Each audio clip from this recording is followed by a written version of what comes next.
Hello, folks. Welcome back to World War II TV. And to see out the week, we have a call-in show where a few special guests will join me to explain what they're up to, what they've been up to, what they will be up to in 2025. But there's been a bit of a conversation in the sidebar about the image, the graphic that I created for this show. And it was a little bit of an experiment, actually, because it's the first graphic I've ever made with AI, or rather AI made it for me. I just put in create a World War II call-in show graphic, and it did. And I had to crop it out a bit because it had some very weird lettering and stuff at the top. But on the whole, I think it looked quite good.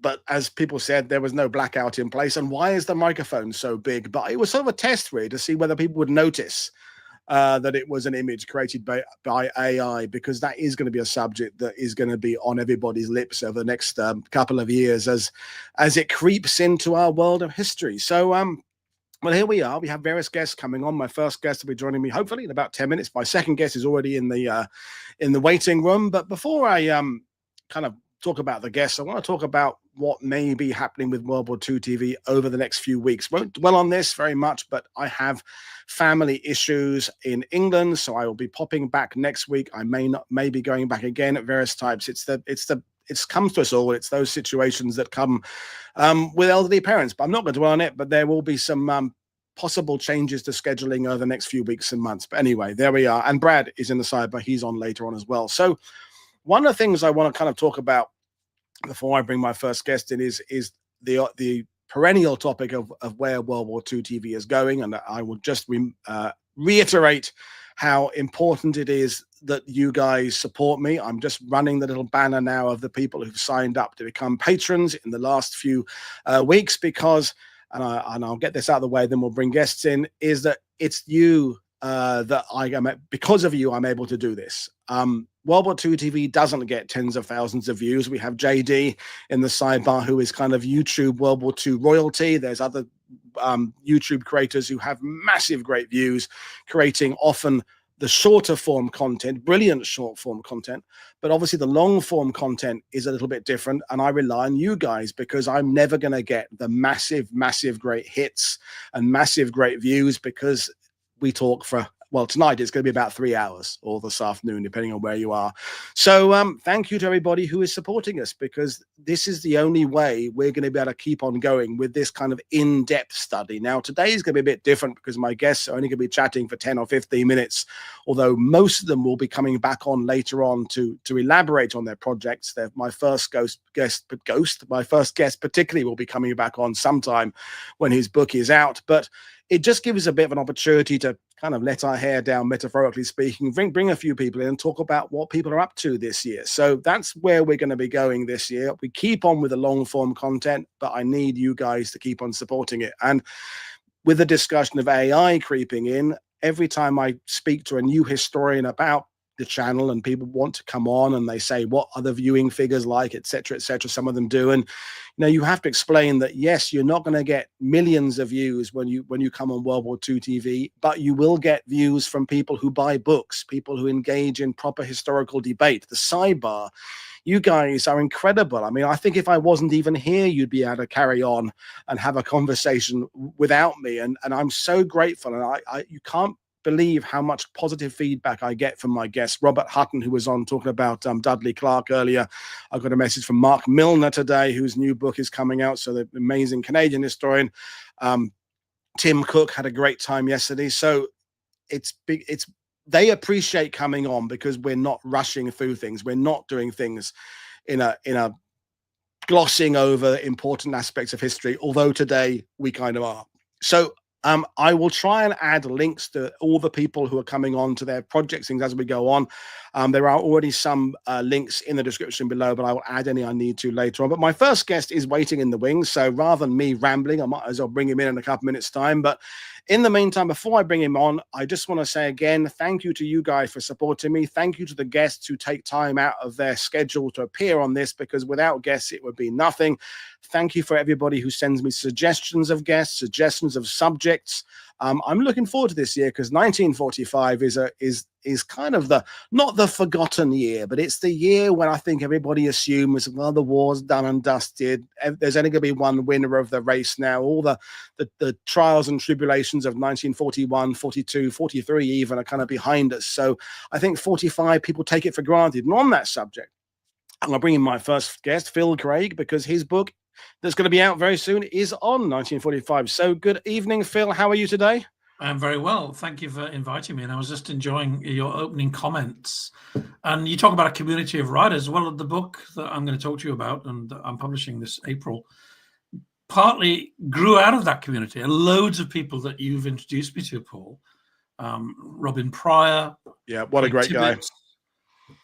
Rob Lyman, people, and then some of Rob's friends, especially Rob's friends in the Indian history community, have been incredibly helpful to me. And there is really a great connection, I think, between the people that you brought together. So thank you for that on behalf of many other writers. Well, thank you. And I think it's broken down the barriers between the creators of history and the consumers of history, because the line is blurred.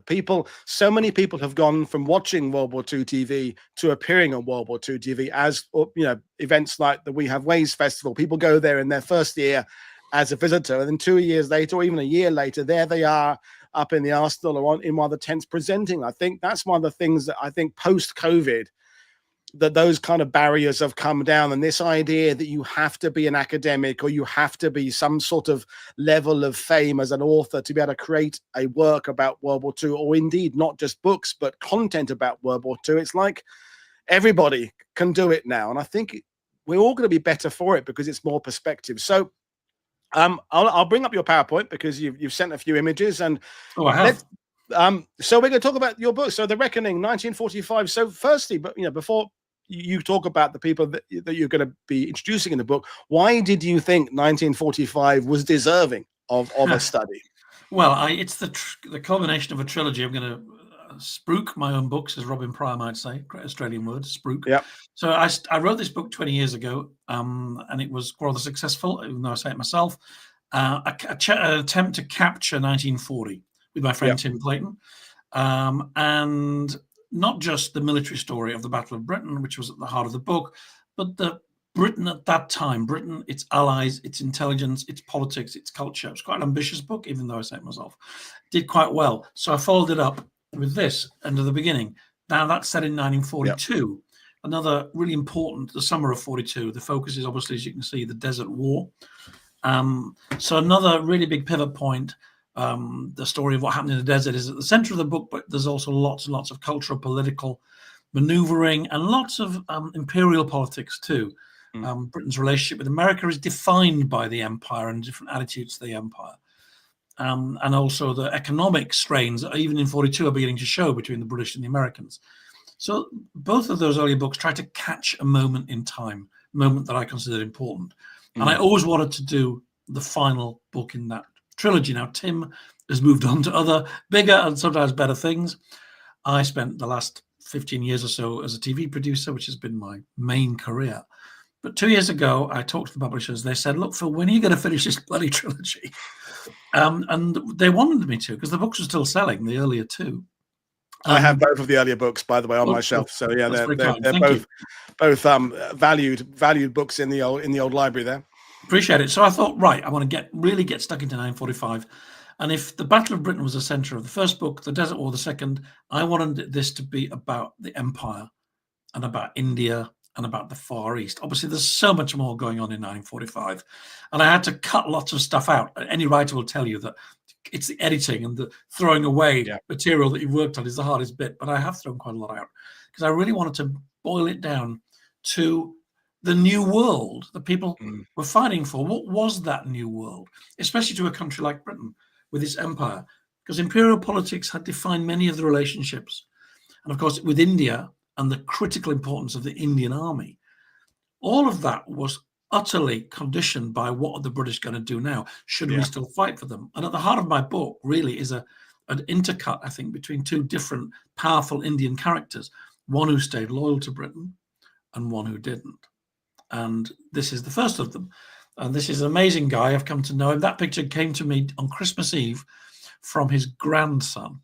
I'm going to try and squeeze it into the book, even though it's already in proofs. That is a young Kondera Subaya Thimaya. For all my Indian listeners, I do apologize for the pronunciation. He's known to most Indians and to history as Timmy or Thimaya. He became the chief of staff of the Indian Army after independence. He was the first Indian-born officer to command a brigade during the Second World War, or during any war.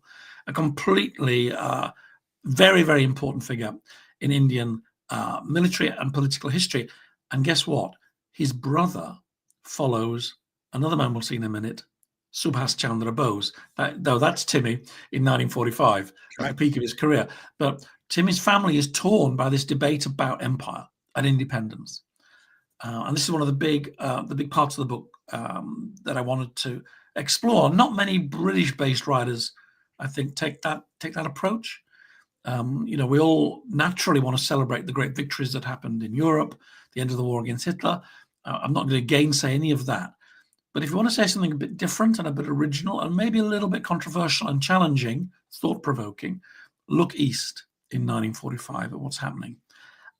Lots to celebrate, and I do, but also quite a lot to make you think about colonial agendas and lingering, what I call imperial muscle memory in certain parts of the world.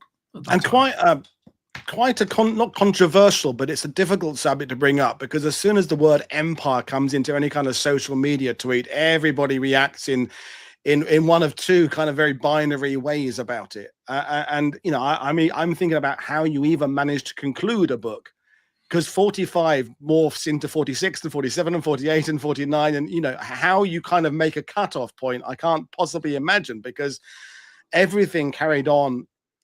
I mean, particularly in that part of the world, but even in Europe and the Mediterranean, the World War II came to an abrupt end, but it didn't exactly always completely sort out the ongoing issues. Obviously, the Cold War starts. The Allies split.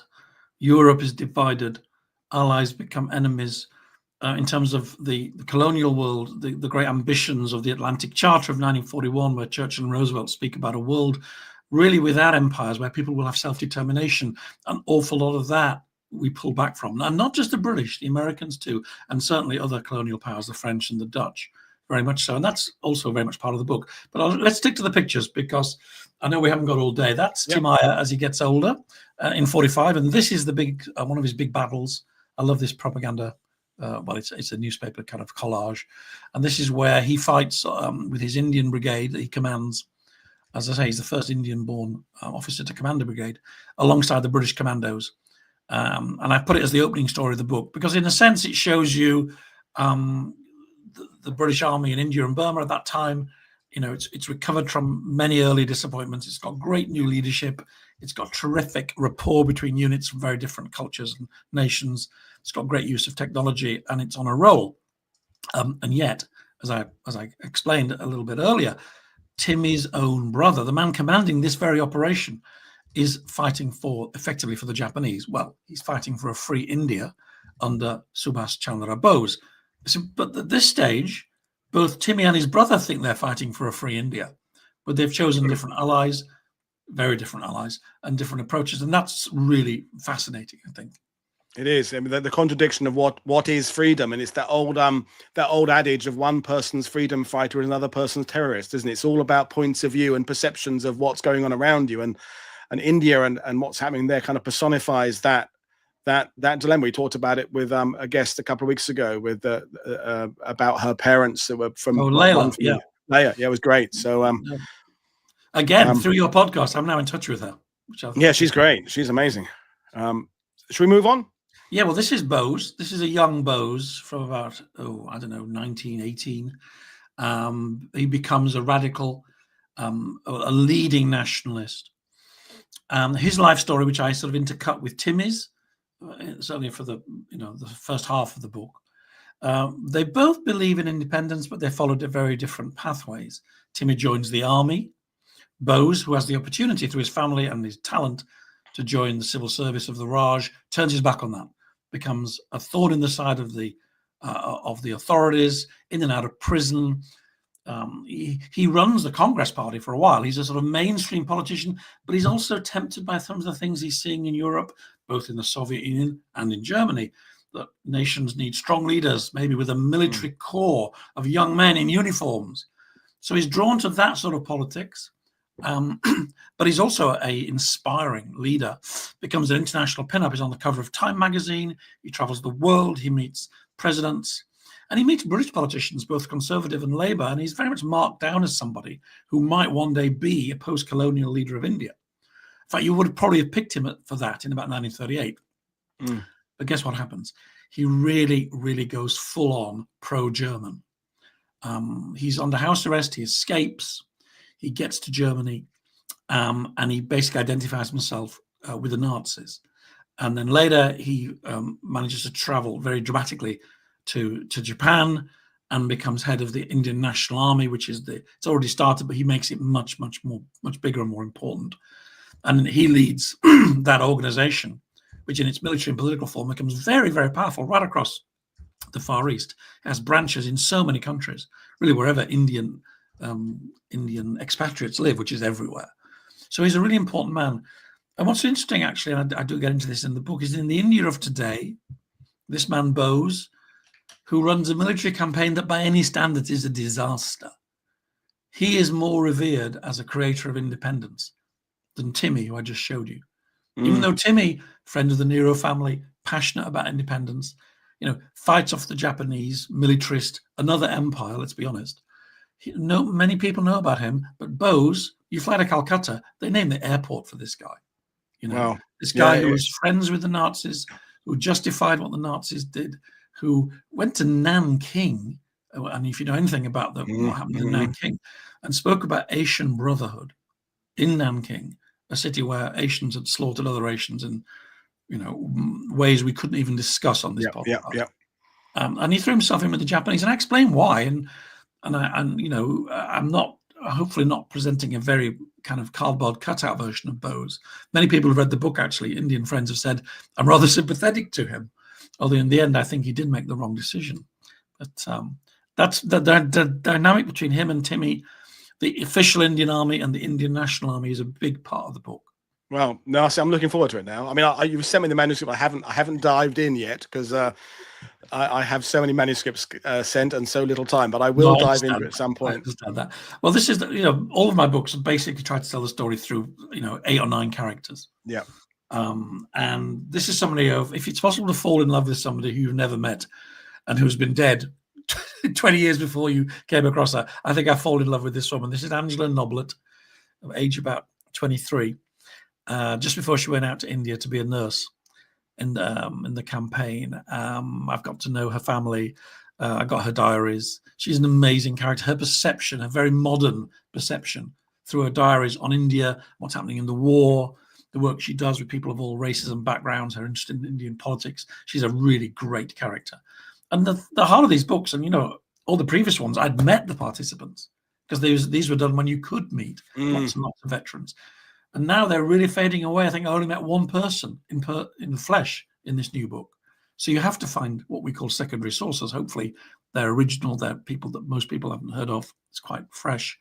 She's great. Her voice is beautiful. I think a lot of people will fall in love with her through the book, as I have. She looks gorgeous. It reminds me of when I first read about Violette Szabo, and I fell in love with her immediately. And I think, you can have that reaction to people. Josephine Baker, I fell in love with her thanks to Damien Lewis's book. I mean, I knew about her before, but the writing just, suddenly I just thought, wow, I'm pretty much in love now. Well, a couple of my novelist friends have really read the book and said nice things about it because it is lightly novelized in places, based on first-hand testimony always. But certainly her story, you really get a flavor of what it was like to be in a hospital. We're talking about the sort of southern hemisphere and India and stuff, but you are talking about Berlin and Europe in the book as well. It's wide ranging. Again, a hell of a lot was happening in 1945. An awful lot is happening, and it is wide ranging. But actually, as I said, I did cut quite a lot out. So there's not much about Italy, and there's not a huge amount about Northwest Europe and the war against the Germans. They probably should be, but I really thought there's a lot going on in the Far East. What's fresh about this book? What's different about it? Is the way that we look at the imperial and post-imperial world. Yeah, no, And definitely. some slightly dodgy, not slightly dodgy, some rather shocking things that I'm guessing you don't know. Maybe you do. I'm guessing most listeners don't know about what the British did in some places, Borneo, Indonesia, Dutch East Indies. Well, I know enough to know China. it's a mixed bag, and that whole question of empire and post-war aspirations gets a bit complicated. Well, abandoning the Atlantic Charter in order to get back oil fields and rubber plantations. Now, again, I'm not writing a sour anti-colonial book at all. It's trying to blend the celebratory, and God, we should celebrate these people, celebratory, with a critical understanding that they were not us. Britain was a great power, was going to continue to be a great power. And you know what? The Labour government that comes in after Churchill were every bit as concerned about Malayan rubber production and helping the French in take back Vietnam and kicking putting the Dutch back into power in the East Indies. All of these things, which they're not taught in British schools very much, but you bet they're taught in Jakarta. Yeah, brilliant stuff. We'll move a few more photos, and then we may not be able to do them all, but I'm enjoying this. I'm getting excited by my own book. So that's another great character. I tried to look into stories that were not so familiar. He's a prisoner of war in a Japanese camp, but it's not one of the famous ones. It's Taiwan or Formosa. It's Arthur Titherington, who wrote the most amazing account, privately published after the war. I got my hands on it, of life in a copper mine in Taiwan. And his experiences I weave in with the other main characters of the book. And it's a story, again, I think will be very fresh to a lot of people and a little bit surprising. So that's him. Who's next? Oh, yeah, there's some great images from him, actually. This you can see the little boards. He has to walk on those to the mine every day, and they splintered and cracked, and they all fractured their they used to fracture their ankles, and they called it effing hell tunnel because everybody was all shouting, effing hell. There's a letter there from one of his friends who died shortly after writing it. Wow. We'll rattle on. Yeah, here's Bose in Germany. This great hero of Indian liberation, independence, escapes to Germany, hangs out with top Nazis, visits concentration camps, knows people who are the architects of the Holocaust. And his defenders would say, well, his main focus was liberating India. What does it matter who his allies were? Well, people can judge that. He does write this very famous line I found. I mean, I'd like to make it famous. He wrote a line saying, our focus is the liberation of India. What the Germans do in Europe is not our primary concern. Fair enough. That was his view. Yeah. Here he is on his way back to Japan. This is a very famous photograph. The Germans put him on a U-boat. After various adventures, he links up with the Japanese submarine, and they transfer him on this boat, and they take him off to Japan. So yeah, he's quite a big part of the story. Here he is declaring the march on Delhi, which is before the Imphal and Kohima campaign. There are 8,000 to 10,000 INA troops go into battle with the Japanese at that time, in the beginning of 44. And he's convinced that the minute that his men enter Indian soil, the official Indian army will collapse, thousands will desert, and in India itself, the nation will rise against the British, as it nearly had done 2 years before, to be fair, during Quit India, which was Gandhi's big campaign. Of course, he's totally disappointed. His men are not well used by the Japanese. The British and a largely Indian army stand firm. There are very few desertions. In fact, there are desertions the other way. So his military dreams crumble, although, as I say in the book, as a military technician, he's a complete failure. But as a propagandist, if you look in Indian media today or Indian social media, the things that are said about this campaign often wildly inaccurate and exaggerated, but they've lasted longer than the real achievements of men like Timmy. So you can run a failed military campaign and yet create a kind of political, moral storyline that people want to buy into, and they still do. So I think how easy is it to find people in India? You talked about your Indian friends at the beginning of the conversation, who have kind of a balanced view, because I've had connections with various Indian historians and guests, and it's difficult to find them who don't have a kind of a very one way or another point of view. They're either very, very anti-empire, understandably anti-British, anti-Churchill, or they're almost like the old-fashioned India, where they're almost sort of reverent about Britain and everything of the past. And it's like, well, that's an there are two interesting points of view, but I'm kind of looking for something more in the middle there. Well, I found some terrific people who have given me great advice on this story and showed me, we do history differently now. We do research differently to when I first started doing this.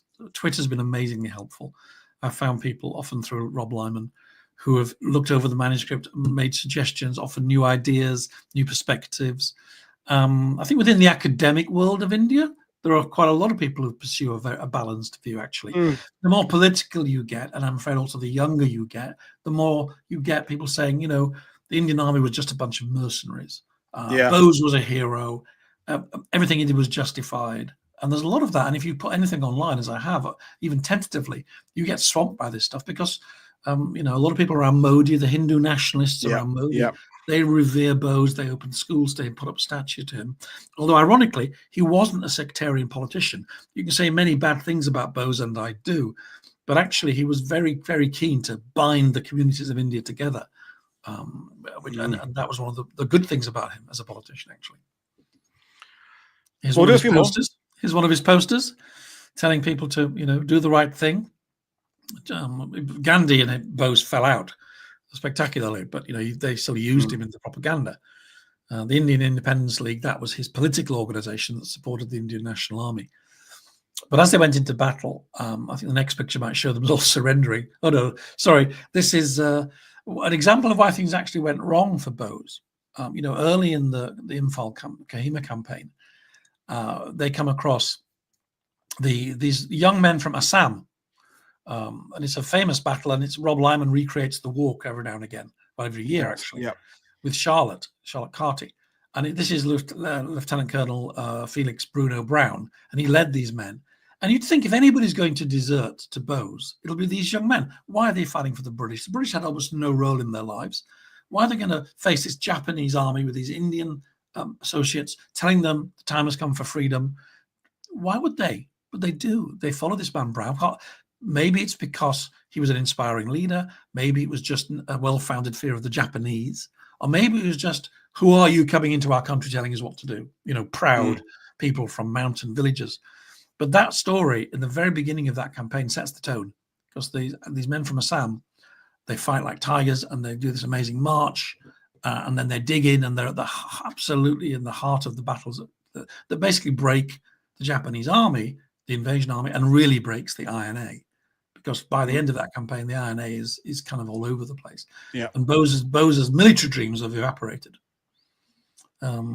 This is a good example of the new Indian army. This looks like a Gurkha. Very 42, it's a disaster. The story about the retreats. The retreat from Burma and the collapse in Malaya and the fall of Singapore. And the Australians play a big part in this, actually, in retraining not just their own army, but the Indian army too, for jungle warfare. And they become very, very good at it. And of course, also, there's more supply, there's more aircraft, there's more kit coming in from America and elsewhere. Slowly but surely, the balance changes. And that becomes absolutely clear at Kohima and Imphal, and also in Arakan, where quite a few of the bigger battles at Timmy fights is set. Here's some INA guys who've realized that maybe following Bose wasn't such a good idea. They've all surrendered. And here is Timmy at the end of his career. Like I say, I think he should be more admired than Bose. He does become the chief of staff of the Indian Army. He gets involved in some very high-profile peacekeeping missions after the war. I mean, he's a hell of a dude, and he's very funny.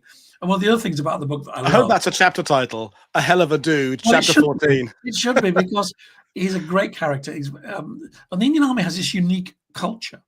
Somebody says it's bridge, polo, pig sticking, alcoholism, and adultery. It's notoriously louche. And there are some questions that Rob Lyman found, that I put a couple in the book, from the actual staff officers' exams that the Indian Army sets for its own officers, which refer to, like, how do you handle affairs between other officers, because it was endemic. Wow. And Timmy wasn't involved in any of that. He was quite stern, actually, quite morally correct. But his seeing the Indian Army through his eyes, and he loves it and he hates it. And there are moments when he thinks he's going to, he almost wash his hands of it. When Singapore falls, he thinks the British are done, and he's not even sure he's bothered, because he's seen such bad behavior, but he has this residual faith. He's seen the army do great work, especially in the 30s in Quetta when he was there during this terrible earthquake. He has faith in it. He has many British friends as well. So he sees, he's a very balanced view, which is why, just even though his brother goes over to Bowes, he doesn't. Yeah. But it just leads to some great material for the book. And here is Bowes. He dies. He dies in 45. Instantly a martyr. You see these statues everywhere in India. You might say he won. He didn't win a battle, but maybe he won a propaganda war. Perhaps he did. I mean, that's one of the interesting things. I think I'm running out of time, am I not? When we're looking at a photo like that of people of a certain age from a certain generation, one of the things that you must have had to deal with, and this is a massive, great rabbit hole, so I want you to kind of answer succinctly, is just the language used when writing about that part of the world in the 1940s, that a lot of the terminology would be terms that we just don't use today. So how, you've produced TV, you've written, so how on earth do you kind of unwrap that one in terms of writing? Do you edit quotes? Do you put a disclaimers in? No, I'm afraid I don't. I mean, there are a couple of words that are very offensive that I think I've asterisked, but I've not taken any words out. In one section, I look at Chips Channon as an example of the sort of the side of the British ruling class that frankly would have rather made a deal with Hitler, as he was in favor of. It's quite fond of Mussolini. Thinks that getting involved with this war is just going to cost us the empire, and all sorts of dark-skinned people that he doesn't like will be running the world, and he's very disapproving of this. And there are those attitudes, and they're not just confined to the Conservative Party, by the way. No, indeed. This was a racialized world where it was natural, even to a man like Attlee, that white hands should guide nations, and that's almost a quote from him. That the world should be directed by countries like us, and in the fullness of time, of course, we must allow other peoples to take control of their destiny, but not quite yet. There's a lot of that, and despite the Atlantic Charter, which was such a ringing declaration, if you read what Eisenhower writes on the eve of D-Day, you believe that we are fighting this war to rid the world of any form of coercive control. Well, first use of the word United Nations in his. Wasn't quite like that. No, and Roosevelt, of course, plays the big anti-colonial card, and for most of his life, he was a great opponent of empires. But even Roosevelt, by the end, it's certainly Truman. The Americans start taking these islands in the Pacific that are strategically rather important, and they know they're going to be a great power, and they're not in any great hurry to hand them back to the people who live there.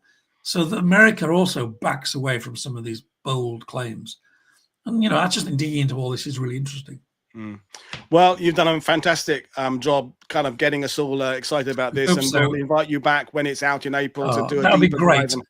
But in the meantime, people can go and pre-order it. I put a link in there to one of the publishers, but they can follow you on social media for updates as well. So we'll let you do that. But in the meantime, you've whet our appetite for it, Phil. So thank you, Paul. And again, I will see you again next time. Couldn't have done it without you, Paul, and a lot of people in your community who are so generous with their time and advice. So thank you, Phil. Have a good evening. Bye. You too. Bye. So that was guest number 1 done. We have our second guest right straight in the wings. She's been there already. The only bit of glamour for today, apart from myself in my hat, really. So I'm going to bring in Jane now. Jane, who since her first appearance now has her own podcast, books coming out left, right, and centre. But I'll bring her in now. Good evening, Jane. How are you today?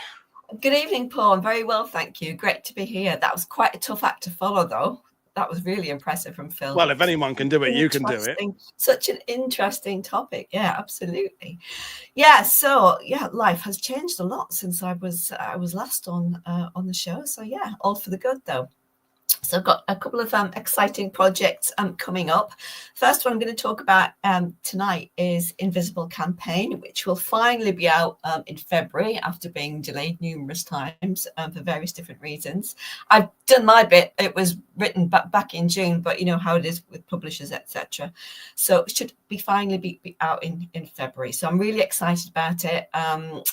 It's a book kind of wanted to write, I guess, since I wrote Above Us the Stars 5 years ago. So Invisible Campaign tells the story of Bomber Command's gardening operations. Now, it's very, very difficult, I think, to come up with any new perspectives or any so-called untold or forgotten stories with regard to Bomber Command, or indeed the Second World War generally. But this, I think, is something really new. It's something that hasn't been discussed in any great detail before. There aren't really any books on the subject, which is why I got interested in the first place. It was when I was researching Above Us the Stars and my uncle's cruise story. For listeners and viewers who don't know, he was a wireless operator with 10 Squadron Bomber Command, and his crew did a lot of mine-laying operations, and I just couldn't find out any information about them. So when I came to do my master's degree at University of Wolverhampton with Professor John Buckley, I decided that I would look into mine-laying in more detail, wrote my thesis on it, and that has basically been the basis of this book. So I think the title really reflects two things. First of all, the nature of the operations themselves, obviously invisible to the enemy, laying mines at sea, in rivers, estuaries and harbours, which could lurk there for months before inflicting damage on German shipping. But also because mine laying generally has been completely invisible from the historiography of Bomber Command and World War II in general. So I go right back to the beginning. I tell the story of the campaign, right back to the design and development of mines back in sort of 1936 onwards. I look at policy, I look at strategy, I look at the personalities involved. People like John Cowie, who was a Navy man seconded to Bomber Command to assist with the campaign, because it was a very sort of close-knit campaign between the Admiralty and between Bomber Command that perhaps people aren't aware of. Right from the very, very beginning, they were working in concert very, very closely indeed. Obviously, Arthur Harris features as well, but I also include people like Vice Admiral Friedrich Ruger, the German head of the minesweeping force in Western Europe, who eventually, I think, went on to become head of the West German Navy in the 1950s. We meet some of the individual air crews involved as well. And I try and shatter some of the myths, I think, which have grown up surrounding gardening operations. For example, that they were the easy option. They absolutely weren't. If you go on to the next slide, I think I can just go on to that one. Sorry. Oops, sorry, I did it for you. Yeah. Oops, we're both doing it. I'll stand back. This is fun, isn't it? Yeah, this is one of the maps which I've had made for the book, which explains where the main minefields were, and I think that illustrates perfectly just how dangerous these operations were for the crews. We're not talking about going dropping mines in the middle of the North Sea. That's what the Navy was for. We're talking about flying over enemy territory, over enemy harbours, quite often into ports themselves. For example, Kiel Bay there. Over to Stettin, Pilau, Danzig. It was incredibly dangerous work, and the loss rate for these operations was broadly the same as it was for operations over Germany. And I think that's something which lots of people perhaps haven't grasped. So I'll be exploring that in particular. I'm also going to be looking at the stories of the people who were at the sharp end, so those on the receiving end of the mine-laying campaign. So we meet crews of German merchant vessels. We meet the crews of German minesweepers and U-boats who are having to contend with all of these mines. I was very lucky to get a copy of this. This is an original German minesweepers captain's log written in pencil from 1940, from just after the start of the Norwegian campaign. And so documentation like that, which has obviously never been published before, loads of information which has never seen the light of day before, I explore in the book. And I also take a very deep dive into the impact of the campaign. What was it all for? What did it actually achieve? So we look at the statistics for shipping losses, we look at aircraft losses, we look at the role of operational research with Bomber Command, the impact on German logistics and the war economy. And then I kind of take a step back and examine why the campaign has been forgotten for so long. Why has it been ignored? So I mean, lots of different theories, lots of different reasons. And then I conclude with a look at Mine Lane today, because guess what, folks? It's back. It's now very much in vogue. So that's quite interesting. There's nothing new under the sun, as they say. So that's that. One last map, which I like to show you. If you just want to flick onto that one, Paul, can you flick onto the next map? Yeah. So this is one particular operation which I describe in detail by the book. And this was the operation carried out by my great uncle's crew on the 3rd of March, 1944, when they were instructed to lay mines just off the U-boat pens at La Palisse, La Rochelle. Fortunately, I had a very detailed account of this operation from the tail gunner, Bill Bradshaw, and I've got access to several different logbooks and also the squadron records as well. So I was able to build up sort of multi-layered picture of this particular operation. And it was quite hairy for them. It was their penultimate operation. And as they were delivering their mines from quite a relatively low altitude, they were coned by searchlights and had to come in and make their approach 3 or 4 times. So they very, very nearly didn't make it back. But all of that story is told in the book. So hopefully, I think it will add something new to the historiography of Bomber Command. Like I say, it's something which hasn't really been explored in any great detail before, and I think it's an important and significant part of the work that Bomber Command did. This campaign lasted from April 1940 right up to the beginning of May 1945, and it was constant. So, you know, there's a lot to be gone into there. So I hope people will enjoy it and find it interesting when it comes out. So, well, just like with Phil, you did a fantastic job selling it there. And in my introduction, this whole notion of what's happened post-COVID with World War II TV, and we have ways and all these podcasts and YouTube channels and coming together, and the fact that you know John Buckley and I know John Buckley, and people have come together.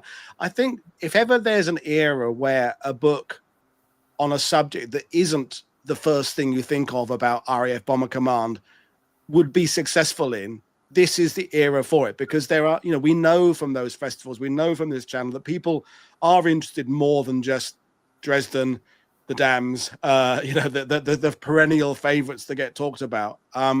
So I think that's something that we can all be proud of, all of us who've come together through these various means of finding the audience, like World War II TV viewers, like the people who follow your work on your website and people's Substack accounts, things like that. So I'm hoping that it will do well, because if ever a subject does deserve to, that's one of them.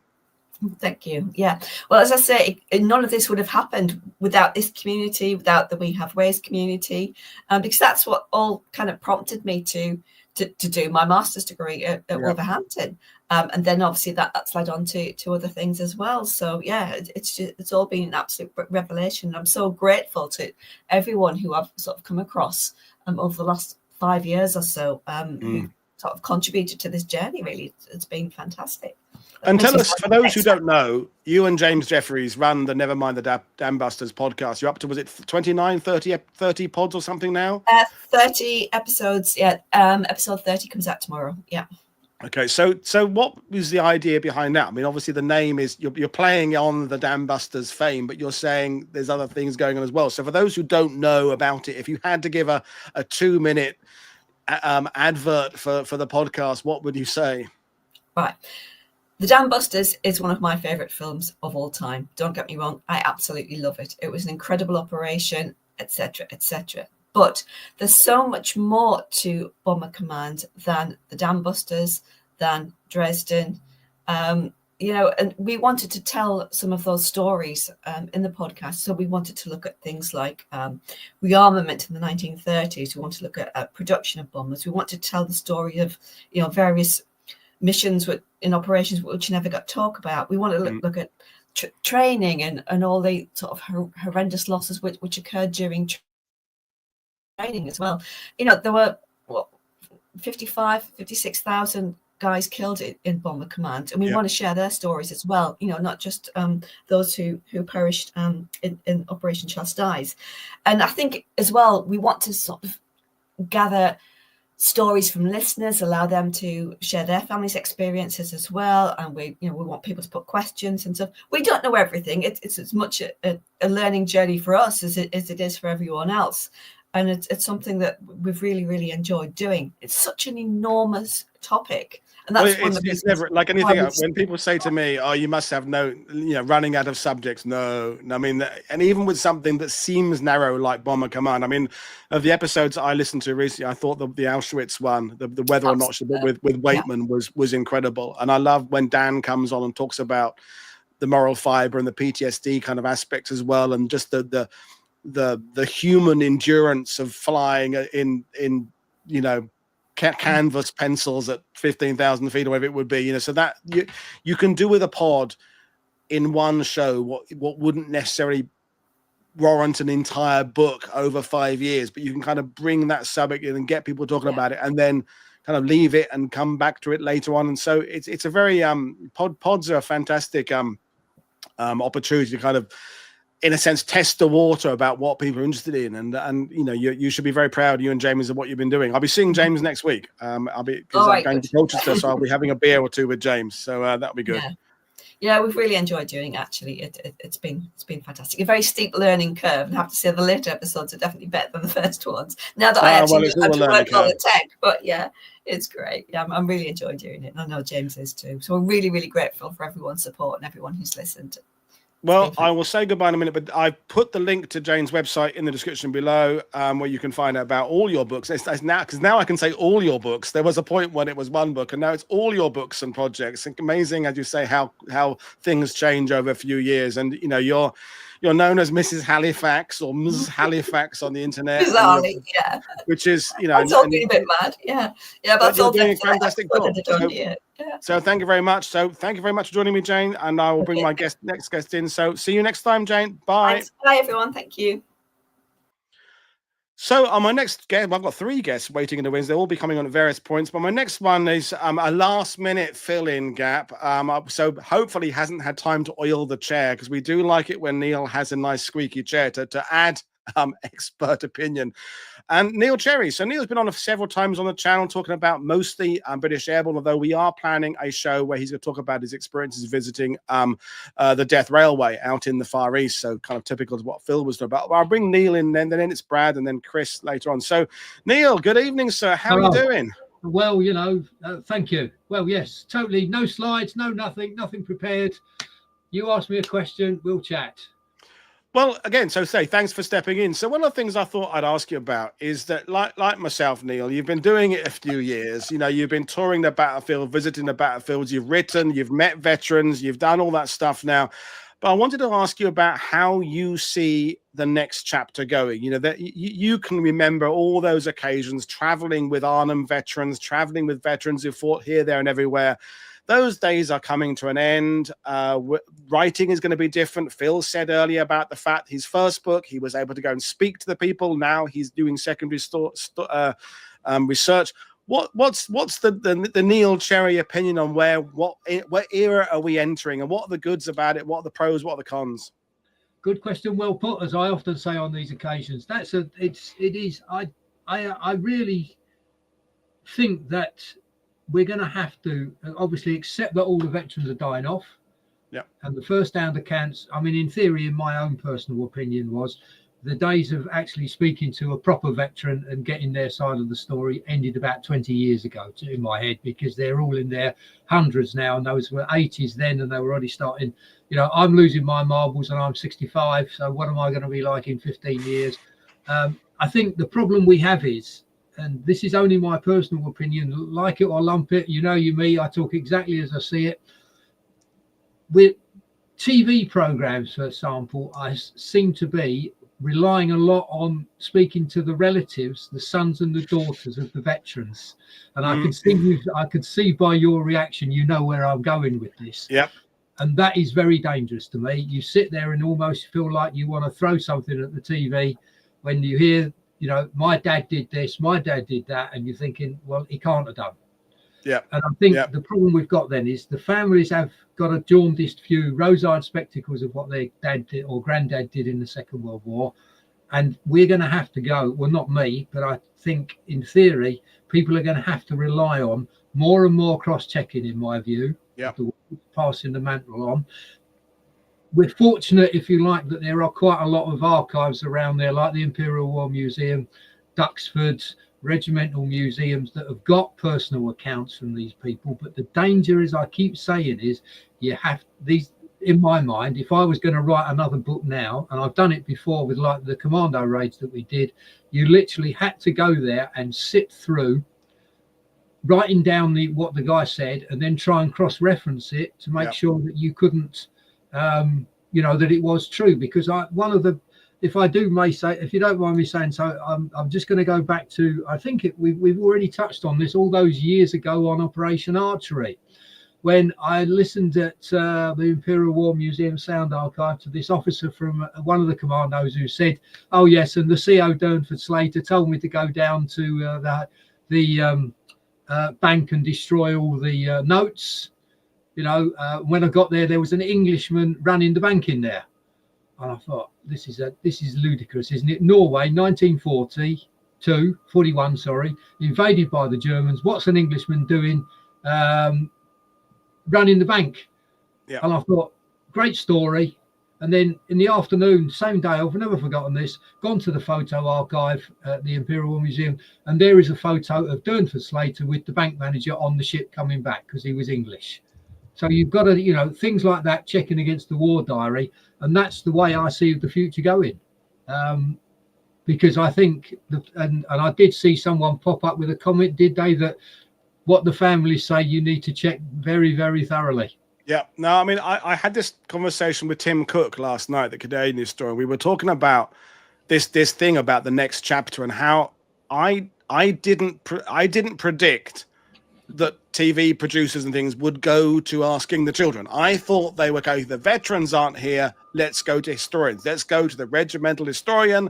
Let's go to the person who has catalogued the archives. But they've seemed to have gone to the children. And I would never go on a TV show and talk about my dad's career as a plumber in the 1960s. I know a little bit about it, but there's no way I would feel I have the authority to go on and speak about, and that's a thing that wasn't important. So without naming anything myself, I watched a broadcast around June last year with the son of a famous veteran from D-Day, a British veteran. And the interviewer didn't know what he was asking, and the son didn't react well to what was being said, and half of what was said was just wrong, just utterly wrong. The intention was good. Yes. There was nothing sinister behind it. No one was trying to deceive anybody. There was nothing, but it was like, I as you said, I was there going, that's you've got two stories there that you've mixed up from two different places, and it's become one story. And it doesn't mean that I don't want to make contact with family members of veterans. Of course I do, because they will often have incredible insight. Little nuggets that you get from them. But with cross-referencing. So that's some, we're on the same page there, Neil. But on a more kind of reflective stance, is it easier as a professional to go to battlefields without people who fought there? Or is it easier when there are people there? Because you must have been in a situation where you're explaining something about a battle and someone who was there says, I don't think it was quite like that. And you then have this coming together. It's been a few years since I did a tour with veterans. And to be honest with you, I don't know if this was just me, because I only did it with the two instances that always stick out in my mind are at Arnhem. And one was Bill Williams from the 3rd Battalion, and I let him take the tour. That was my own personal opinion, because when we ended up down at the old church, Thompson Lonsdale Force, he was down there. So I said, Bill, do you want to say a few words? And he was there for about 20 minutes. And of course, the group loved it. Yep. Yeah. And I've often had other vets come up to me, I've had with them and said, I'm glad you're with us, because you told us I've learned far more than you in the last 5 minutes than I think I've learned in the last 20 years. Yeah. So it's all I in those days I would always be happy to use what I would call a local technical expert, let them have the floor if they don't want to say something, because they were there and I wasn't, and that's my view of the world. And if I would like to, and at the end of it, I'd just like to say thanks a lot for that, Bill, but what about, you know, try and see some more stuff out of him that I didn't know as well, or I knew, for the benefit of everybody. I mean, I'm with you on that. I mean, it's when I've been in Arnhem with veterans, I've been in Normandy with veterans, obviously, and I always say they're going to give you the emotional truth, because they're not going to lie about that. If they say that when they were running down, you know, whatever Oosterbeek Street, and they were terrified because there was a Stug coming around the corner, they may remember it as being the Tuesday, it may have been the Thursday, but the emotional reaction. It doesn't matter on the day. It doesn't matter on the day. Exactly. It's just a personal story. I mean, Bill sadly is dead, died not that long ago. I mean, he made 100, so Bill was a good lad, and he came on the walks with us. And I always remember, I think someone asked him about the dreaded Dickie Lonsdale speak from the pulpit. You know, and I'm sure, which I'm sure many of the viewers will have seen it from Theirs Is the Glory. And just to digress, as you know me, never a short answer. You've got the door in the Hartenstein Museum that was his auto cue from 1945. He didn't use that in the battle. That was written for his auto cue because it took him something like 20 takes to get it, or something like that. And he ends up his speech, doesn't he, along the lines of, "Get yourself bloody well dug in and shoot to kill."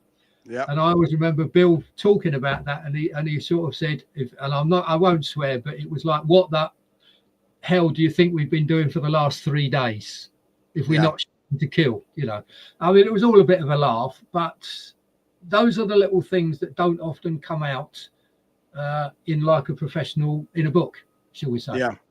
Because I think, you know, it's difficult, because I don't think we will see the likes of the Martin Middlebrook books again, or the Ling MacDonalds of this world, you know, with all the veterans accounts, because it's very difficult. And I think certain people just had a natural talent for getting the best out of veterans, and Martin Middlebrook, absolutely, whatever he was born with, because he was not a professional historian, although I would regard him as one of the top 2 or 3 historians of the 20th century. Well, I jokingly said I like you. I actually met Martin Middlebrook a few times, and I think he did like to call me a friend. And I once said to him, I said, "Well, Martin," I said, you take credit for changing the way that military history was written in the 1960s, because before then, most books were written by an officer, about the officers, for the officers. And then he came along and started interviewing private soldiers, and it was almost like the publishers saying, "What the bloody hell are you doing interviewing private soldiers for your book? We want the officers." And I think he changed it. Yeah. Just want to share the comment from Trident Expedition, which is Stephen McLeod. So he takes people out to the marine battlefields, and he said, "Woody, it is interesting. I always found that the veterans were quite curious to hear what was going on around them, and I'm thinking of Buck Taylor as much as I am my Marines in Pacific." I agree with that completely. With my own great uncle in the Royal Ulster Rifles, he had no understanding of what even the rest of the brigade was doing. He barely knew what the other companies were up to. His view was that cliche of the bucket over his head with a 50p sized hole in it, watching that world at like 10. Okay, he was a platoon commander, he had a bit more going on. So I've been in that privileged position a couple of times where they're asking me questions about the wider picture, and then I defer to them about, okay, so what was it actually like running across that street when you know there was a 20mm cannon over there blazing away? And those are the moments I enjoyed them at the time, but now they've come to an end. I really wish I'd paid more reverence to it at the time. I think you're right. We've all got our regrets, haven't we? Why didn't I ask him that, and why didn't I ask him this? But I think you're absolutely right. You get some of the veterans, even though, you know, they've been back many times, they often only concentrate on what they were, what they were doing at the time, if you like. So, for example, the guy who was, I mean, just to compartmentalize, let's just say D-Day again. A guy from the Royal Warwicks wasn't interested what the King's Shropshire Light Infantry were doing just down the road, for example. they were going towards Euston 1, as I like to call it, and Euston 2.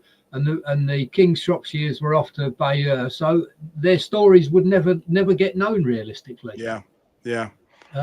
And I think and when they did go back, and I hate to say this, and I'm sure you might agree with me, probably 40 years ago when they were in their 50s and the 60s, it's a bit like going to Arnhem I know they're not veterans as such, but like the current airborne forces who go to Arnhem, it's just a drinking exercise.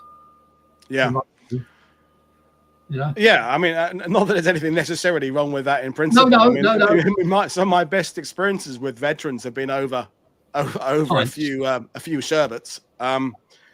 And yeah, I mean, this is the thing I struggle with.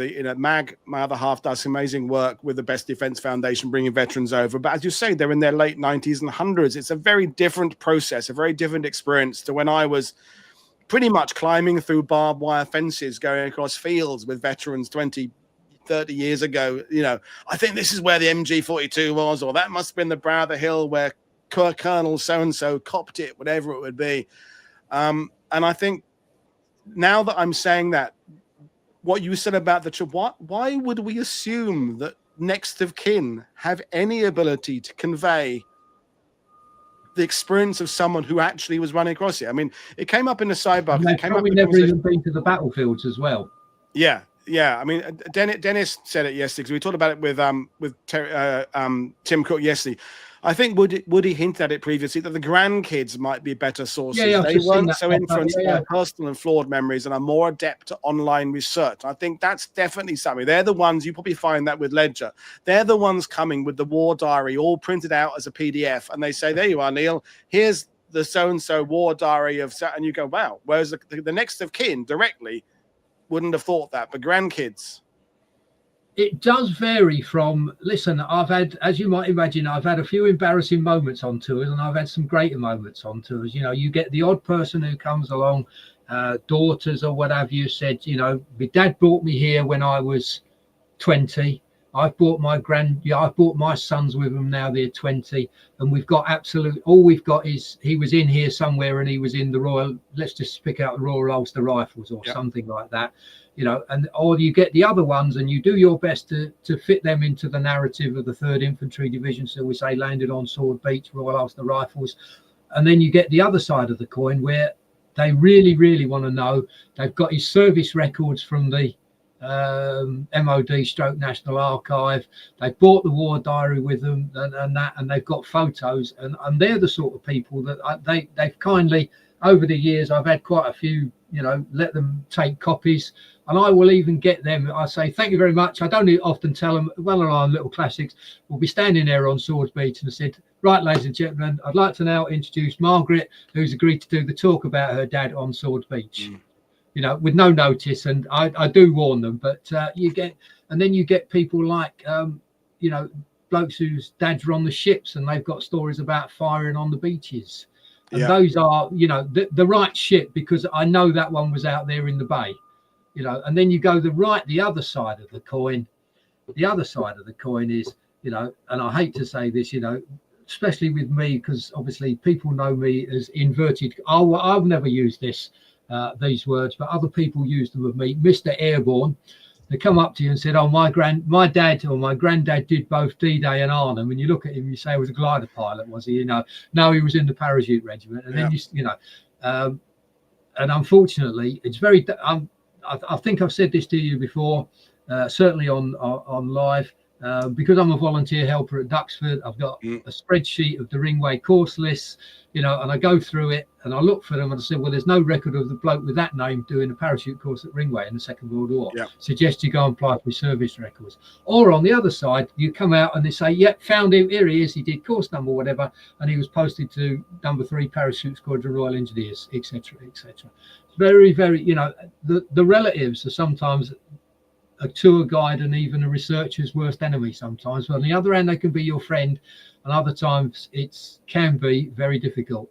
Yeah, well, I guess all of us have to admit that we get things wrong, and I go into everything with a sense of humility. And sometimes, I've adamantly believed something about history, and then years down the line you find out you're completely wrong, and they attack from the other side of the village, and you go, okay, yeah, well, I've been saying that wrong because the source I was using was the best I had at the time, and now I've been corrected. Seriously, Paul, I'm the sort of bloke that if somebody tells me, you know, if they can give me good evidence that I'm wrong, I'm highly delighted. You know what I mean? Highly delighted, and I'll say, right, I've learned something.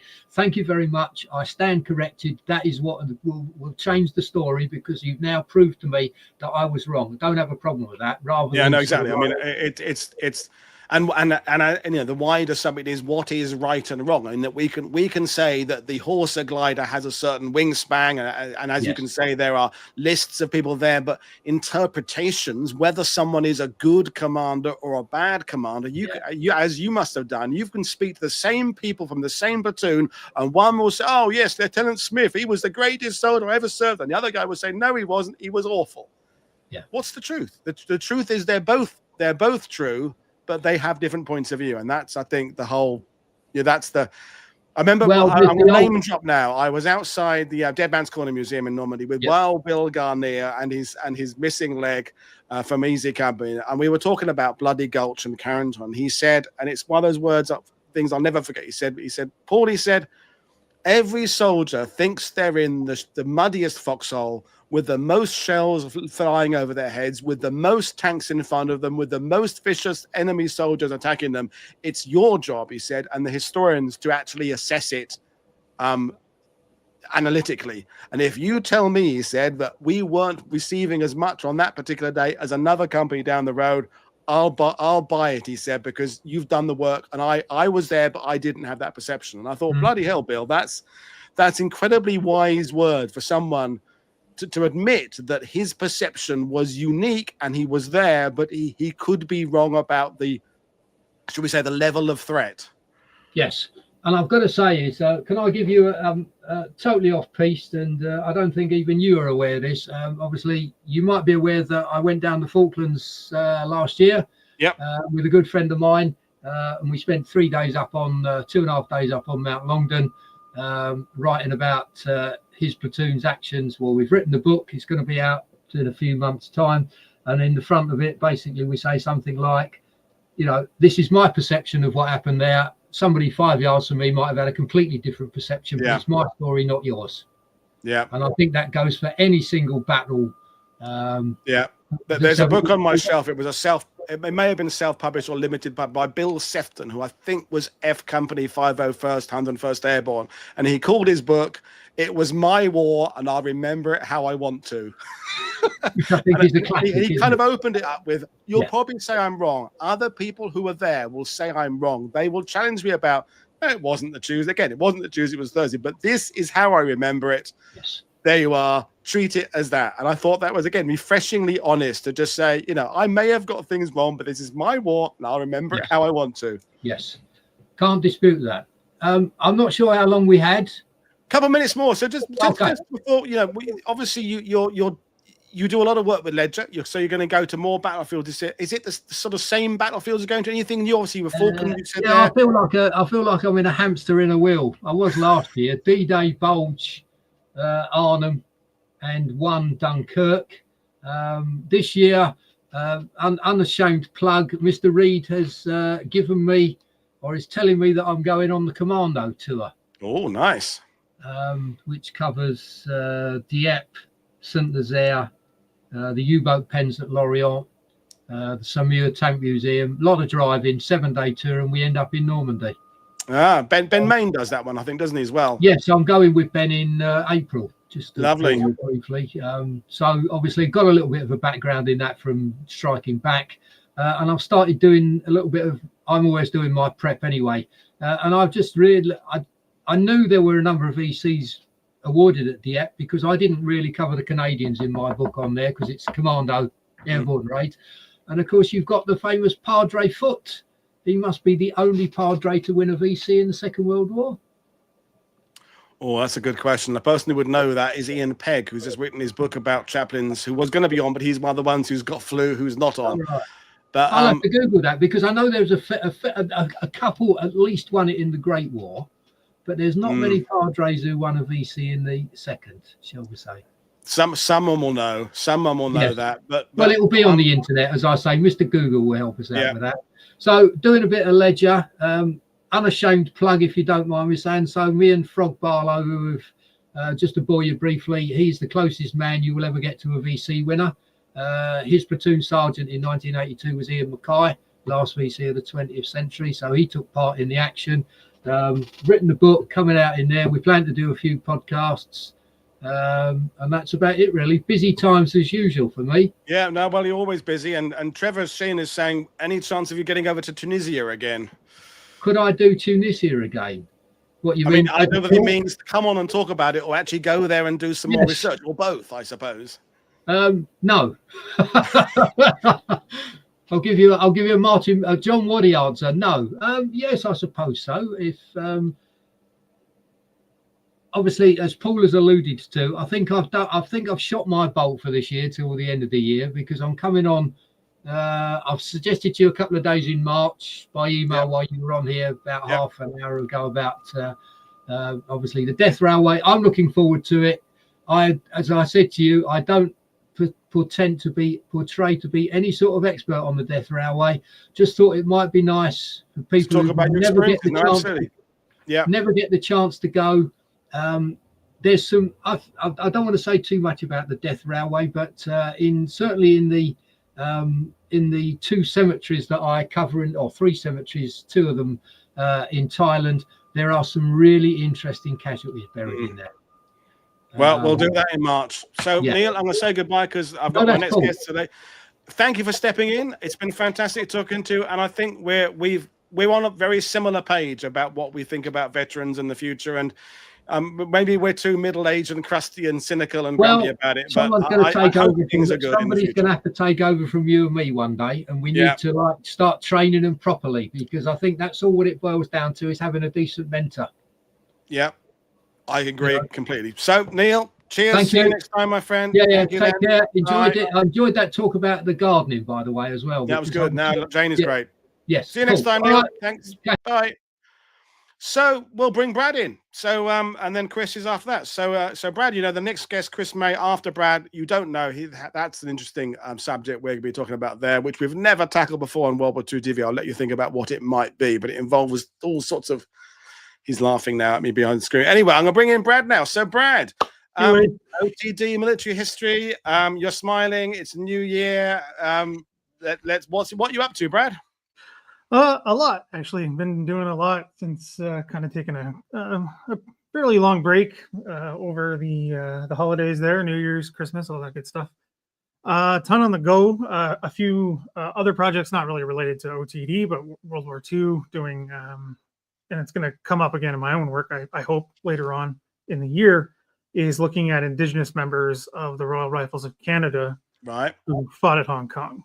That's already been done for the Grenadiers, the Winnipeg Grenadiers. So I'm helping the Hong Kong Veterans Association with the Royal Rifles, and I'll get back to that in a bit, kind of what's going on, because it connects to some things you were talking with Neil and some other guys and all the chat that's been going on today. So that's kind of great. But I just want to say thank you for having me on again to talk about what I've been going on here, and actually make me sit down and think about what I'm going to be doing and how I'm going to go about it. So I appreciate that as well.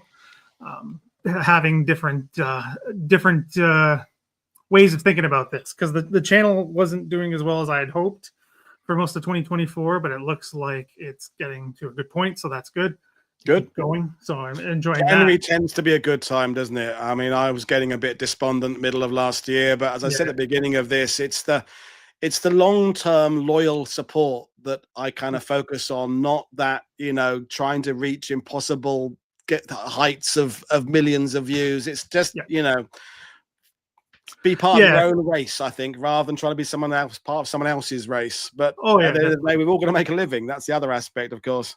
Yeah, and I've got other things on the go as well to do exactly that. So, so that's one that's connected, and I'll talk about that in a bit. But one of the things that I obviously enjoy having the PhD thesis and kind of being who I am is the archival research and the primary docs, right? Because that's connected to what you've been talking about today here and how this stuff is remembered. And one of the things that comes up on my channel a lot is recollections and how things are remembered, particularly when it comes to the Second World War, right? Because we still have vets, or people knew a ton of vets and they were their parents or their neighbor or whatever. And there's just a breadth of books and documentaries. And I mean, they run the gamut from, you know, trash to, you know, gold standard. But things can change, right? Things can change from 1945 to 1985, right? Or to 2005, right? How these things are remembered, you know, what has that person been, you know, doing in the interim? What have they been watching? What have they been reading? So one of the passions I've been having, and this connects to a video I did when I went to Normandy as well, is, and it was actually an American topic, was looking at an account that a liaison between the two divisions that landed there wrote on the day. Like, he literally wrote this on like the back of I think it's a letter envelope and some other scraps of paper I think he found in his pockets or something. So that's kind of inspired me. And he, you know, it's Omaha Beach, so it's terrifying and awful and, you know, all that stuff. So it's kind of inspired me to try and do that again. So that's kind of what I'm going to want to focus on with the long-term or the long-form videos, I guess you want to say, that I like to do on my channel, and hit a bunch of those for topics that are 1945 related. Obviously, Canadian flavors. Those that know me and my channel and, you know, my work is obviously Canadian, but I want to expand beyond that, and I have other interests as well, and things like Iwo Jima, Okinawa. I've always had an interest in the Pacific. As people are noting on the sidebar, I can see Hong Kong was my PhD thesis. So that's I've done a ton of work on that in other areas as well. But for Iwo Jima, I just found this the other day, a fantastic radio interview. An individual who was there, I don't want to give away too much because I need people to come back, who gave in Washington 4 days after D-Day at Iwo Jima. Like, that is absolutely wild that he jumped on a plane and circled half the globe to give this interview about what he saw. And this is he's getting there the day the flag is raised on Suribachi. So like, this is wild to have this kind of encapsulation in time of what's going on. And I think it's an interesting study. Again, the academic part of my brain I can't shut off, but, you know, it's always interesting to see how these things are remembered and presented. So that's a big thing I wanted to move forward with my channel. Sorry to interrupt you, but I don't know whether you heard at the beginning, we were talking about, you know, the way and means of presenting history, from books to TV shows to podcasts, things like that. And it seems that one of the things that's happened in the last 2 or 3 years is people are looking at things much more. Nothing happens in a vacuum. You know, it's okay to talk about the Mediterranean and then drop in a reference to the Eastern Front, or drop in a reference whereas maybe 20 years ago, people were very much in their lane. And I am a historian about the Somme. I'm a historian about this. And if you are a historian, you can only be one type of historian. So you are an archivist historian, or you write books, but you don't do TV work. And I think now it's like that era when they said that movie stars couldn't do TV because it would damage their appeal as a movie star. I'm assuming you feel that it's okay to have a foot in all of those camps, to be between popular history, academic history, and all those different fields. Yeah, I mean, I sometimes, I kind of did it to myself with the I know nothing about branding at the beginning and all that good stuff. So none of us know anything about branding. Well, I know it seems like it's all made up. No one knows how this works. It does seem like everyone's just grasping in the dark. But I kind of painted myself into a corner a little bit, which I now regret. But, you know, live on, whatever, live and learn. But I've always had passion about the Pacific, right, in World War II, and that's not a Canadian story. It's not just an American story. It's a massive story. It tends to get presented in one way, or if, you know, how some people have, you know, tried to paint me as just Canadian. You know, the creds don't really matter much more today, and I think that is a good thing. But I have a degree that looks at American history, so I think I can hold in two fields. I can hold in public and in academic history. I see all these nasty fights online about you're not a real historian, blah blah blah. I'm like, well, what am I then? You know, come after me, good luck, because I can do all of it, and I have done all of it. I can show you all my stuff. So I think that it's an interesting thing, and I just try to say that to support other history creators who are fantastic. I mean, there's so many good ones out there. There's some terrible ones out there. I don't want to get into that, but we should be supporting the good ones so the good history gets brought to the top, you know? So that's just my thinking on that is how we should be doing that. And you obviously do a fantastic job on that with this channel, which I always want to give you as much praise as I can, because you're doing what no one else has ever done. So this is great to have. Because no one else thought it was a good idea, possibly. It's a bit wild. Why Yeah, is he doing hard. that? That's clearly not going to work. It's a little. I do some live streams right on my channel, and it's hard to organize. It's hard to do. So I don't know how you do this basically every day. It's absolutely wild. But yeah, yeah. So these are the things I'm keeping in mind as I move forward. But some of the other projects that I am looking forward to covering, I mean, are somewhere I think you would come to expect, right? Because I did a massive, and I'm still working on some of them, stuff on Canada and Normandy, right? I went there, we hung out a bunch, and I got to go to all the battlefields, get into the nitty gritty and places most people don't even know exist, let alone talk about. So it was great to do that. I don't have anything like that planned moving forward, but I've already been to the Netherlands to look at this stuff. So that comes up to, two things for me is Operation Veritable, which I know you have some stuff coming up on, which is awesome. We do, but we could always do with more. Yeah, there's always something. Hint. Yeah, okay. Well, I got to figure something out. I do have an idea. I'll get in touch with you later. But I did want to say, I wrote this down, it's an underserved campaign. I think that's not a controversial statement. And it's more just than First Canadian Army isn't just Canadians, right? There's Brits. I know kind of preaching to the choir here, but I do like to remind people of that.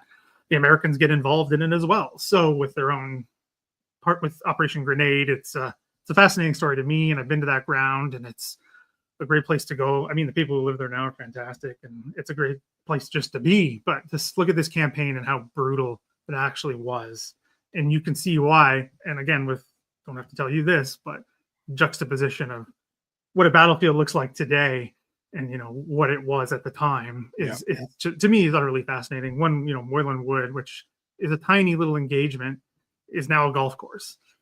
And Veritable, it's hell on earth, almost literally, because there's flamethrowers everywhere. So it's just, to me, it's an interesting campaign that I don't think gets looked at enough. So I want to do a bunch on that because I've been to the ground. I understand it. It's a little more complicated if you haven't really seen some of it, because you have some expectations that are often wrong that I see and that I had myself. And then, of course, that works into the liberation of the Netherlands, which is obviously a massive part of Canada's Second World War memory experience, whatever you want to call it. It's unavoidable to look at. I mean, the Dutch people are still so appreciative. It's seen it firsthand. You say you're Canadian, and that's it. You're in. You're like a family member from there on out. You could just be lying, and they don't even care. As long as you got the accent down, you're good to go. But I mean that in the best way. They're just so hospitable and want to talk to you and mention their family members and what it means to them today, because they still do this. I would argue way better than even us Canadians do. They remember it well. Generally, they do it very well. Yeah, they do it better than we do, which is a whole other thing. But it's something I did want to mention. But also, there is more to that story that I don't think gets covered, and I think it's for obvious reasons. And I wrote down as it's more than just flowers and flag waving that's going on. There's a lot of some nasty stuff that gets talked about, obviously in context of the time. It makes sense, if that's the only word I can really come up with, of some reprisals, how certain people are treated. And more than that, just kind of, it's not all happy-go-lucky is I guess what I'm trying to say. It's not the flag waving that you see in the newsreels and all that other stuff. There's more than that going on, and a lot of violence that just gets ignored because it doesn't look so good and organizational videos and whatever. But so that's something I do want to talk about. And again, of course, it's still an underserved campaign in terms of, I think, the bigger story. I mean, we tend to pass it off as part of Operation Market Garden, and that's it. We don't talk about the Hunger Winter, I think, as much as we should. No. I've got a Dutch guest who is hopefully working on a presentation about the Hunger Winter. Yeah, it's a heartbreaking. Would you agree that there is just a drop off in interest after Battle of the Bulge, after Market Garden, and I think, and I'm not talking about just us as consumers of history. I mean, I'm thinking of memoirs I've got where British and Canadians are where it all just kind of peters out after about January because they're just knackered, they're exhausted, they're just like, and they kind of, they've just got no juice left in the tank to write about it. And although the experiences were still shit, it's just that they kind of got themselves through the winter, and then those last 3 or 4 months, they're kind of almost just not thinking about it. Is that a fair assessment? Oh yeah, definitely. It's a fair assessment because I have a book like right next to me that I use all the time. You know, Charlie Martin's, Land. Yeah. And he does that. He gets wounded, right? But his book kind of does that exactly. You kind of look at the end of it. You go, did he miss a bit about? Just sort of ends. 2 months have just gone. D-Day, he's doing maps from memory. Yep. By the end, he's like, I don't know, we're in Holland somewhere. I don't know. Like, I think that is a big part of it, though. You get that in Italy. The Italy winter campaign is after kind of Monte Cassino, Anzio. It all just sort of just. Yeah. I mean, the fighting, obviously, I'm not saying, folks, the fighting didn't continue, but the ability to kind of communicate about it, because I suppose. By 1945, the spring of 1945, there are very few new people coming through to replacements, but the units are the ones that have been there for at least months, if not years. And so the people who've been doing it, as I said, they're just kind of exhausted. I think that's part of it. It's like it was to them. It's a job. Just get it done. I'm gonna go home.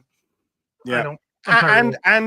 And although the peril has gone in the sense that the outcome has been determined. Now there is now after December 44. I mean, you could even at what point in the ETO would anyone agree that it's all over bar the shouting? But does that kind of create from the consumers of history a kind of an inevitability about it? Oh well, it's after the Bulge, it's always going to be VE Day now, and I think. To write and talk about 1945 Veritable, I think I have to almost make myself read about Veritable because it just doesn't draw me, and I think I'm guilty of that sense of, well, yes, I know it's important, and there was some incredibly fierce. We've got Andy Aitchison coming on in a couple of weeks' time and talking about the King's Own Scottish Borderers, and there was some just shitty fighting. Yeah, I was gonna say that's why I kind of want to highlight it in that sense, because you get this idea, like you said, it's all over, but the shouting that is left is very loud. If we're going to carry on that analogy, it's incredibly violent.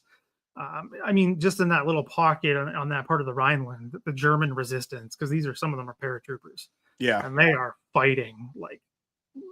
I mean, they are the wounded. They're the wounded animal cliche, aren't they? They are the tiger that's got its leg caught in a trap, but he's going to just go down fighting now as everyone approaches it. And that, there's no glory left for the Third Reich now. There's no chance of coming out any. It's just, well, we might as well just keep on fighting until we go down. With defiance. I'm not going to say with honor, because I don't want to say that about the Third Reich, but you know what I mean. Well, you see that across that, and also part of the liberation of the Netherlands and Groningen. They're Dutch SS. Yeah, their choices are death or death. So you know where that's going to go. So I will talk about that. I'm not sure how much time we have left, but there's 5 minutes. So I want to ask you, because I know you were there watching when Neil was talking about the veterans, and you're slightly younger than, well, quite more than slightly younger than Neil. But anyway, you didn't quite grow up in the era where the veterans were just there everywhere. You obviously met some, but you're different. What do you think about the next chapter? Because you've spoken to Tim Cook about this subject, as I have, and fighting for history and his great work there. Yeah. Do you think the next? Do you feel there's a particular era we're entering? Is it going to be vague? Do you think? Can you predict what's happening next? I mean, well, no. But I have some ideas. It's and this is kind of when I bring up with the Hong Kong stuff there at the end. There is, it's interesting that I kind of agree with you there about the documentary going to the children. I mean, that is fraught with all kinds of trouble, and this connects to my own personal experience, because again, I wrote down, because my grandfather was a World War II vet, and my parents were not. They were born in the 60s, so it's again later, and he was known to tell some tall tales about everything. So his, the things I hear when I was young, because I was still fairly young when these vets were still out there all over the place, still telling stories and that kind of thing, is take it with a critical ear. That's well before I started my PhD. because he was known to tell a tall tale. So what's important to me, though, and I guess I can only speak to this one exact instance, and I'm sure this will be conversations you're going to be having on the channel of when does World War II end in terms of its impact? Because one of the things to me is looking at the Hong Kong veterans and when does that war end for them? Like I've been on the channel before to talk about them and what they went through. And I talked about what happens post-liberation, quote unquote. You know, there are, I've been looking at them recently. There are guys that don't recover, that die in 46 from illnesses. Guys that have undiagnosed illnesses that just all of a sudden will drop dead in 55. Those children, their children are still with us. Like, what did that do to them? You know what I mean? That's what I want to kind of look at as well as we move past, you know. Well, that's a very good point. 45 is what I want to look at. Yeah. Because, you know, using Neil as an example and myself, I met the veterans who were putting it out there, so to speak. They were members of associations. They were on trips going to places. I was part of the Fee Power Association in the UK, Parachute Regiment. So they were the ones that had, to some extent, put World War II in a compartment where they were able to meet up with their friends and go on trips. The veterans I didn't speak to, well, I must have met some in the passing, were the ones who were still haunted by it for the rest of their lives, or as you said there, didn't even make it out of the 40s because they drank themselves to an early grave or committed suicide. And so there's an argument to be made that those of us that hang around veterans, as wonderful as that was, were they the ones we met? Were they a solid, accurate representation of that era? Or were they the ones that had reached a certain point? Because that's a fascinating thing. How, you know, we talk about all the Easy Company reunions. I mean, something like in E Company 506, something like 270 men passed through that company, sometimes for a few days, sometimes for a few years. And the reunions would have at their peak 50 or 60 guys. So you're talking less than sort of 20-25% of the men who were in that company ever attended a reunion. So even if they all had a single opinion about the war, it's only a quarter of those who went through. So this is the people who are accessing history without the ability to speak to veterans will have to rely on, which brings us back to the point you made at the beginning, the primary sources, what was said then in various forms, letters, documents. Yeah, I think that's kind of the balance there. And I think, again, not to, toot my own horn again, but the Hong Kong thing is a good example of that, right? Because there's a struggle with the primary documents because they burned a bunch because they all got captured. But then you have what they go through up until the last one passed late 2023. George McDonnell was one of the last, and I got to speak with him, which was incredible experience. But it was 80 years after the battle had ended. So we have lots of questions. We're not going to come up with answers. We're just going to have to keep muddling through, I think, with that. But I think there is some value in that, the children and getting to know that experience of, what happens after the war, right? Because war doesn't end when the peace is signed; it continues on in all kinds of forms. And I think that is something we can get, because I've had some fantastic experiences, some very sad experiences with the children of these veterans from Hong Kong, and just what their fathers went through. And it doesn't end when they're freed from that camp. It goes on until they'll pass, some of them, right? So that to me is important, and how we understand conflict generally, but obviously World War II, with it being the 80th anniversary, right, coming up at the end of the war, and how we understand that. So to me, that's important, and what I want to do with my channel is look at that. And there's a few I just want to, if I can just give real quick, is the HCMS Uganda story. For those who don't know, you can look it up. I don't want to say it right now because I got to get you on the hook. The story of that ship is absolutely wild. It's told time and time again on YouTube, but no one ever gives the context. So that's what I'm going to do. So that's something I'm looking forward to. And then obviously watched Tim's show yesterday. But I have been thinking about this a lot because it's these things have an impact on Canadians today, is the war production. Canadians don't realize how widespread this was and what it meant to Canada. I mean, I tend to lump in the British air training plan, right? British Commonwealth air training plan as well. It's kind of part and parcel, I think, in a lot of ways. But the impact that these things at home, AKA the home front, that usually just gets that one chapter and it's about the same old, of what that actually meant. And it's really, and some of them are just fascinating impacts of things. I can think about where I live in Ottawa, how there was such a small part of that in Ottawa, right? Because it was just the national capital with all the bureaucrats and whatever. But there was stuff going on here too that just people walk by every day and don't realize, which for Canada is said to be the norm, but it's really not for this war in particular. Well, as with everyone else I've had on this today, we carry on talking, but we're not going to. But we will make some dates to do some more conversation. So, folks, I have definitely put the link into Brad's channel. It's in all the previous appearances Brad has made on World War II TV. You will find the link to OTD Military History. I know a lot of you in the sidebar are already aware of Brad's work there, but if you're not, then go and check it out, because there's a little bit of overlap, but it's cool overlap. You go into different directions with me that you do on your own channel, and it's all cool. So, Brad, we'll have a good New Year. We're well into the New Year now. We will meet again. But thanks very much for joining us, and I will see you next time. Cheers, Brad. Thanks, Wade. Bye.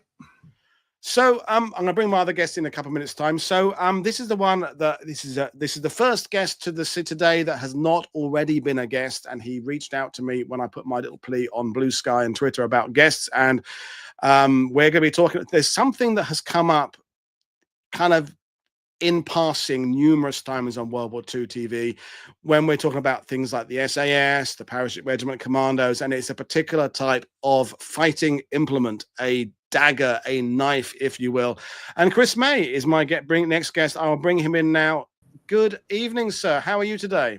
Hi, I'm very good, thank you, and thank you for having me on, Paul.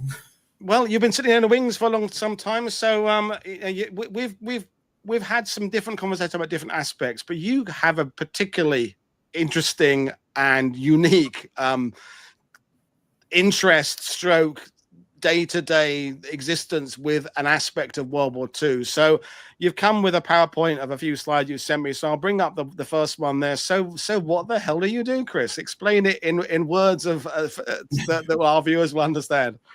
So I've been studying martial arts since I was about 12 years old. And for the last 10 years, I've been involved in HEMA, which is Historical European Martial Arts. And I've been teaching it for the last 4 with a group called the Exiles. And it's medieval martial arts is what I've done beforehand.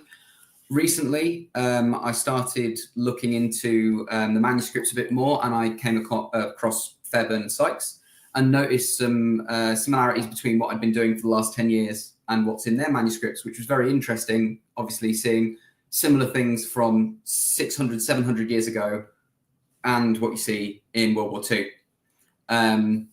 So based on this, I then went on a training course run by Tommy Joe Moore, who is also on YouTube. It was very good. I really enjoyed it. It turned out it was a coaching course, which I didn't realize at the start.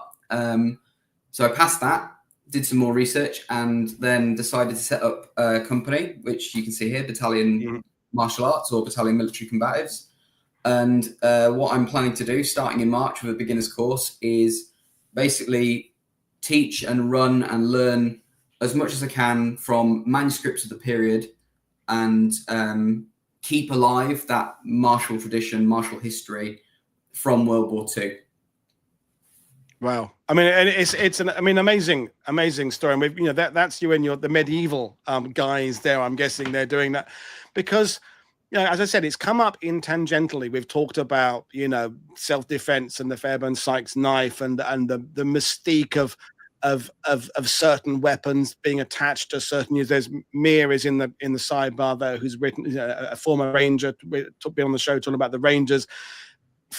Blades and special forces and defending themselves with their hands. It's all tied up, isn't it? But there are these absolute fathers of everything that are these two, Hong Kong policemen that everyone goes back to. So for those who don't know, I'll move on through your slides there.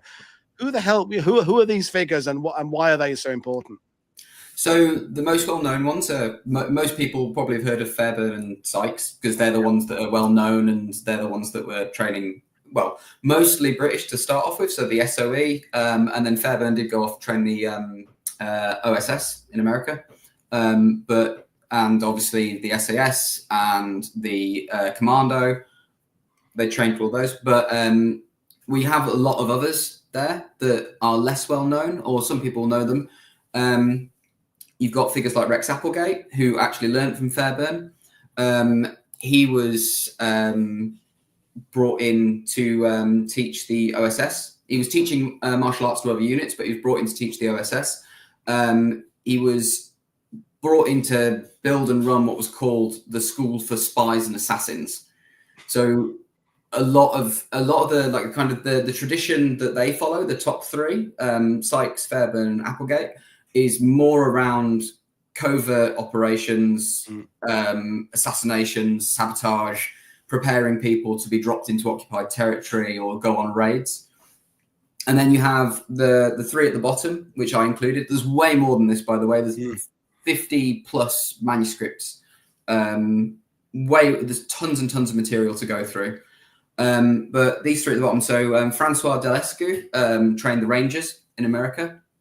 He was known as the Little Professor, and he was also known for being quite eccentric. He included, he had training. There's a picture of him you can find online if you look him up, of him. He's got his whole unit that he's training lying down, and he's jumping on top of them. He's just jumping between them, leg to leg. But and then we've got Drexel Biddle and John Stiers, who both were training the Marines.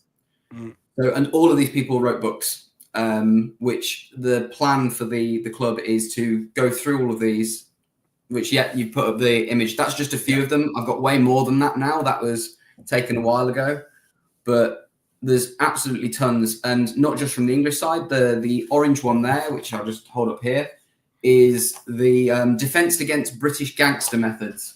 Right. There's the German. So the Germans got hold of a copy of one of Fairburn and Sykes' manuals. Don't know which one it was. I think it was Get Tough. And then decided to distribute this, which is Defense Against the Gangster Methods that they were teaching the Commando and the SOE. Because the odd thing is that this is very serious, and at the same time there's some kind of myth and legend, because you start going into like, you know, the In Like Flint movies and Austin Powers and stuff, when martial arts go. And I'm old enough to remember those kind of that weird combat survival magazine that was out as a periodical when I was in my 20s, where, you know, it's always about learning how to defend yourself against, you know, invading hordes. And it was both cool and weird at the same time. So, you know, when we talk to historians about, you know, Brad was just on talking about sources, things like that, I'm assuming within the martial arts fraternity, there's a lot of misinformation about where this stuff started, as well as there is solid information. So how do you kind of, obviously you've got these publications going back to the war years to kind of rely on there, but is it a bit tough to try and work out what's myth and what's reality? It can be, but I mean, that's why you do what we call pressure testing. So what you do is you go through the techniques and then you try doing them at a decently hard pace. So try and do them real. So rather than just having someone gently like stab a knife at you, actually have them put some intent and force behind it. Right. Obviously wearing full safety gear to try and keep yourself safe. If you do mess it up, and generally we would do that after you've done a lot of training. But obviously the thing that's a benefit for me, looking at these manuscripts is a lot easier than looking at medieval Italian. Right. Yes. And also a lot of the people, there's a lot of video on YouTube of the people teaching it. So sometimes when you're looking at the medieval stuff, you're looking at things and going, oh God, why did they do it this way? Because you're looking at a snapshot. And again, the problem with a lot of these manuscripts is a lot of these would have been taught to the soldiers, the SOE, and they're a guidebook. They're a memory aid. So you're trying to reconstruct something from something that they've been taught. So you've got the Cliff Notes version.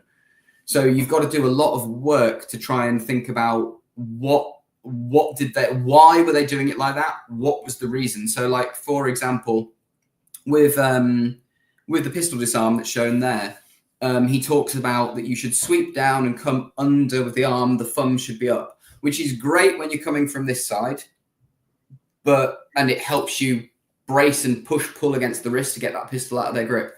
This side, not so good. And it's like, well, so why did he not teach it overhand? And again, with the SOE particularly, they had a maximum of about 6 times 45-minute sessions to teach all they could. and they didn't, and sometimes less. So you've got to condense it right down to the bare essentials, and you can't, when you're teaching someone that quickly. If you were there, if you think about being there with your hands up, someone's got a pistol against you and you're thinking about disarming them, you can't be there going, oh, do I go this way and do I have to do it like this or do it like this? It has to be simple and easy to access straight away. So, and that's one of the things for me that's really fascinating about this subject is when I'm looking at the medieval stuff, you're talking about people who started training between the ages of 4 and 7 and were training for a long time. So you get some very complicated techniques that you can, but obviously it has so long to train them, they can become masters of them. This, you've got maybe 3-4 hours in some cases.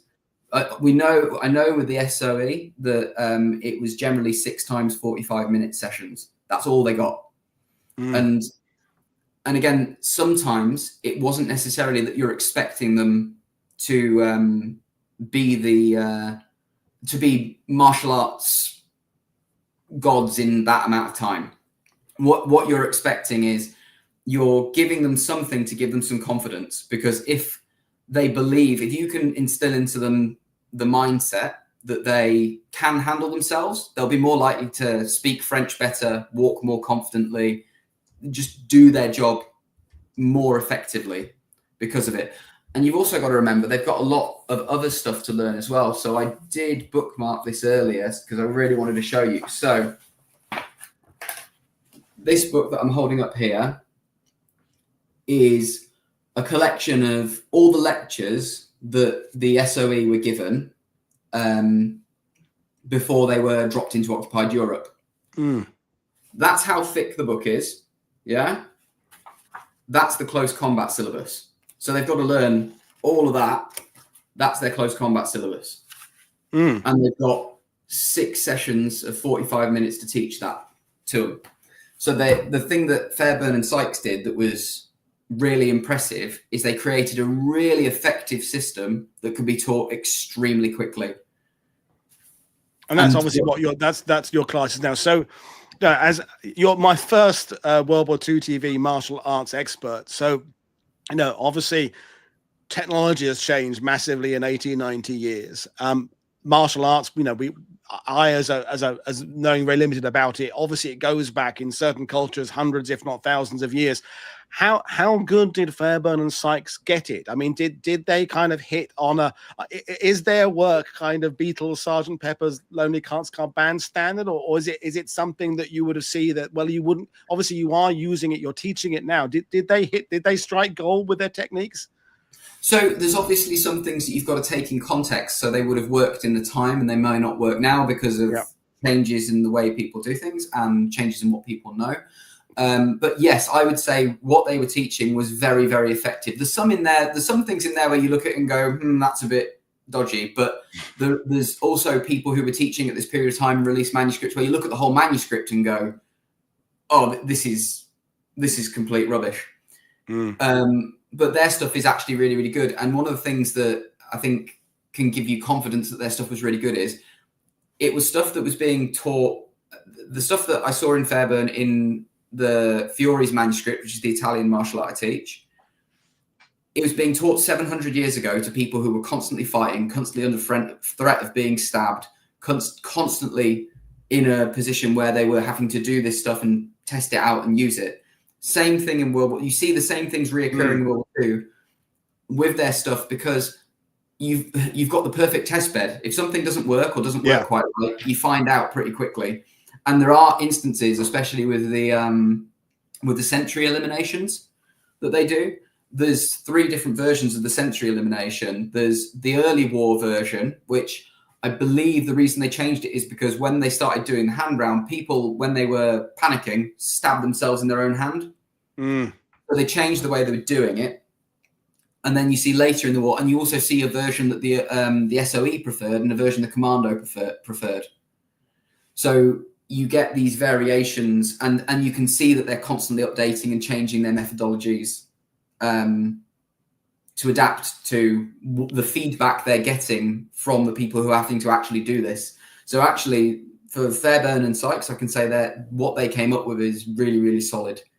Yeah, I mean, it's amazing to think about. It's like the idea that medical skills improve in war because you've got the need to develop things because the casualties are increasing, and so technology is often born out of adversity. Well, the same thing in this principle here, and that basic, in my naive knowledge of martial arts, that ability to use your body, turn the aggressor's body size against them, and that if you're a female OSE agent A, you don't always want to be running around with a Sten gun or a pistol, because if you get picked up, that's the immediate giveaway that you've got nefarious purposes. But your ability to go in confidently and know that you will know what to do if you have to, either thinking of Nancy Wake when she went into the Gestapo headquarters in where it was. Yeah, that skill set she would have developed from that would have been vital.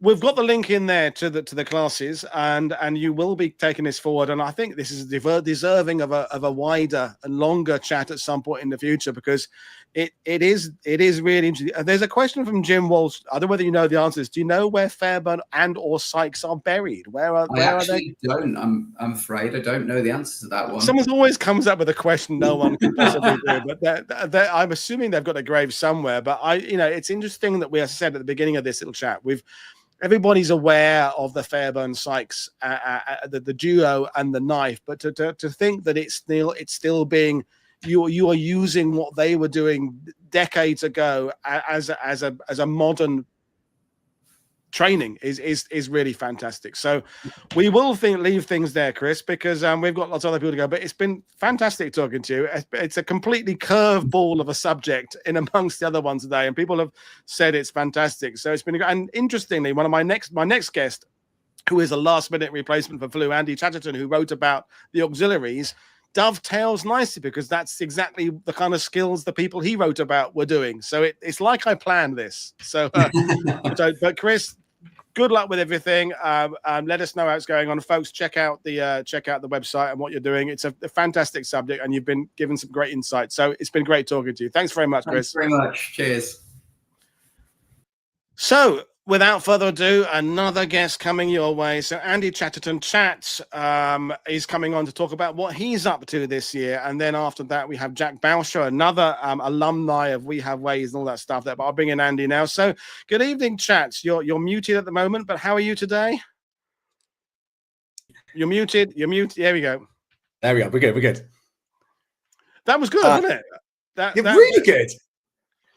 Because I'm guessing, I could see you there. You were kind of nodding along, because that's exactly what the units you wrote about had been through, I'm guessing. Do you know what particular courses the auxiliaries went through? Do you know what manuals they followed? Definitely Fairbairn Sykes. Cool. In fact, one of the intelligence officers in Scotland, in fact, a load of IOs had a course taught by Fairbairn and Sykes, and they introduced themselves by rolling down some stairs in a big manor house. Well, we all do that, don't we? That's my standard party entrance. Yeah, but yeah, no, they're all taught. So auxiliary units, obviously, they all had the Fairbairn Sykes knife, number one. That was their main weapon. That's what they were going to use to get rid of sentries.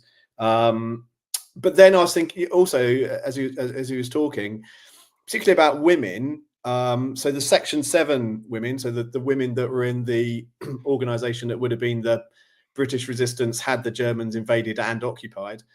We've got loads of stories of these women later in life telling their kids about how they were experts in unarmed combat. And that's exactly, they're housewives or teenage girls. So the Germans aren't going to expect any of those skills from any of these women. And so, to have them in their back pocket was crucial. But really, really interesting, wasn't it?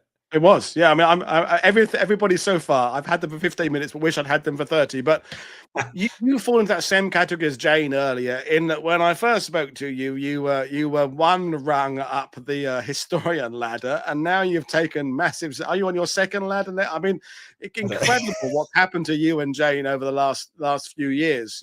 2 books out there, both on my shelf, both signed by you. Thank you very much. But you've come on ostensibly to kind of talk about the new project. So tell us. Yeah, so I've been, as you say, so lucky. Like 2022, my first book came out, and my life since then has just been mental. Hobnobbing at festivals, signing autographs, all that stuff. All that stuff. So I've just signed a deal with Head of Zeus, with Ian over there, which is such an amazing step up for me. It's so exciting. But the book is focusing on 4 guys who joined the auxiliary units in 1940, and we kind of follow their route through. But by February 44, as they're being kind of stood down, Paddy Mayne invites about 500 members of the auxiliary units to the Curzon Cinema in Mayfair. 500 members of the auxiliary units sit and watch a propaganda film about 1st SAS.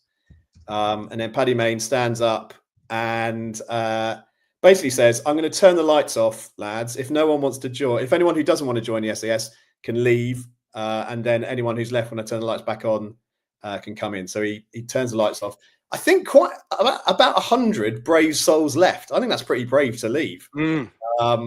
But we think about around between 300 and 400 members of the auxiliary units joined up to SAS, which is a massive number, huge number. It's more than I would have guessed, and it's linking things that I didn't necessarily realize had a direct link. If I'm being honest, yeah, and it makes sense. So this is at the point where first SAS is kind of being put back together from SRS, and they need to increase their manpower. And what better than getting in guys that have been training for the last 4 years in exactly what the SAS need, which is exactly what the auxiliary units guys were. So I've picked out 4 particular guys who were there. And these guys end up on Operation Gain, which takes part around Orléans around kind of July 44. It's an operation that's not been talked about much, mainly because it wasn't massive and it wasn't hugely successful. But the stories coming out of this operation are incredible.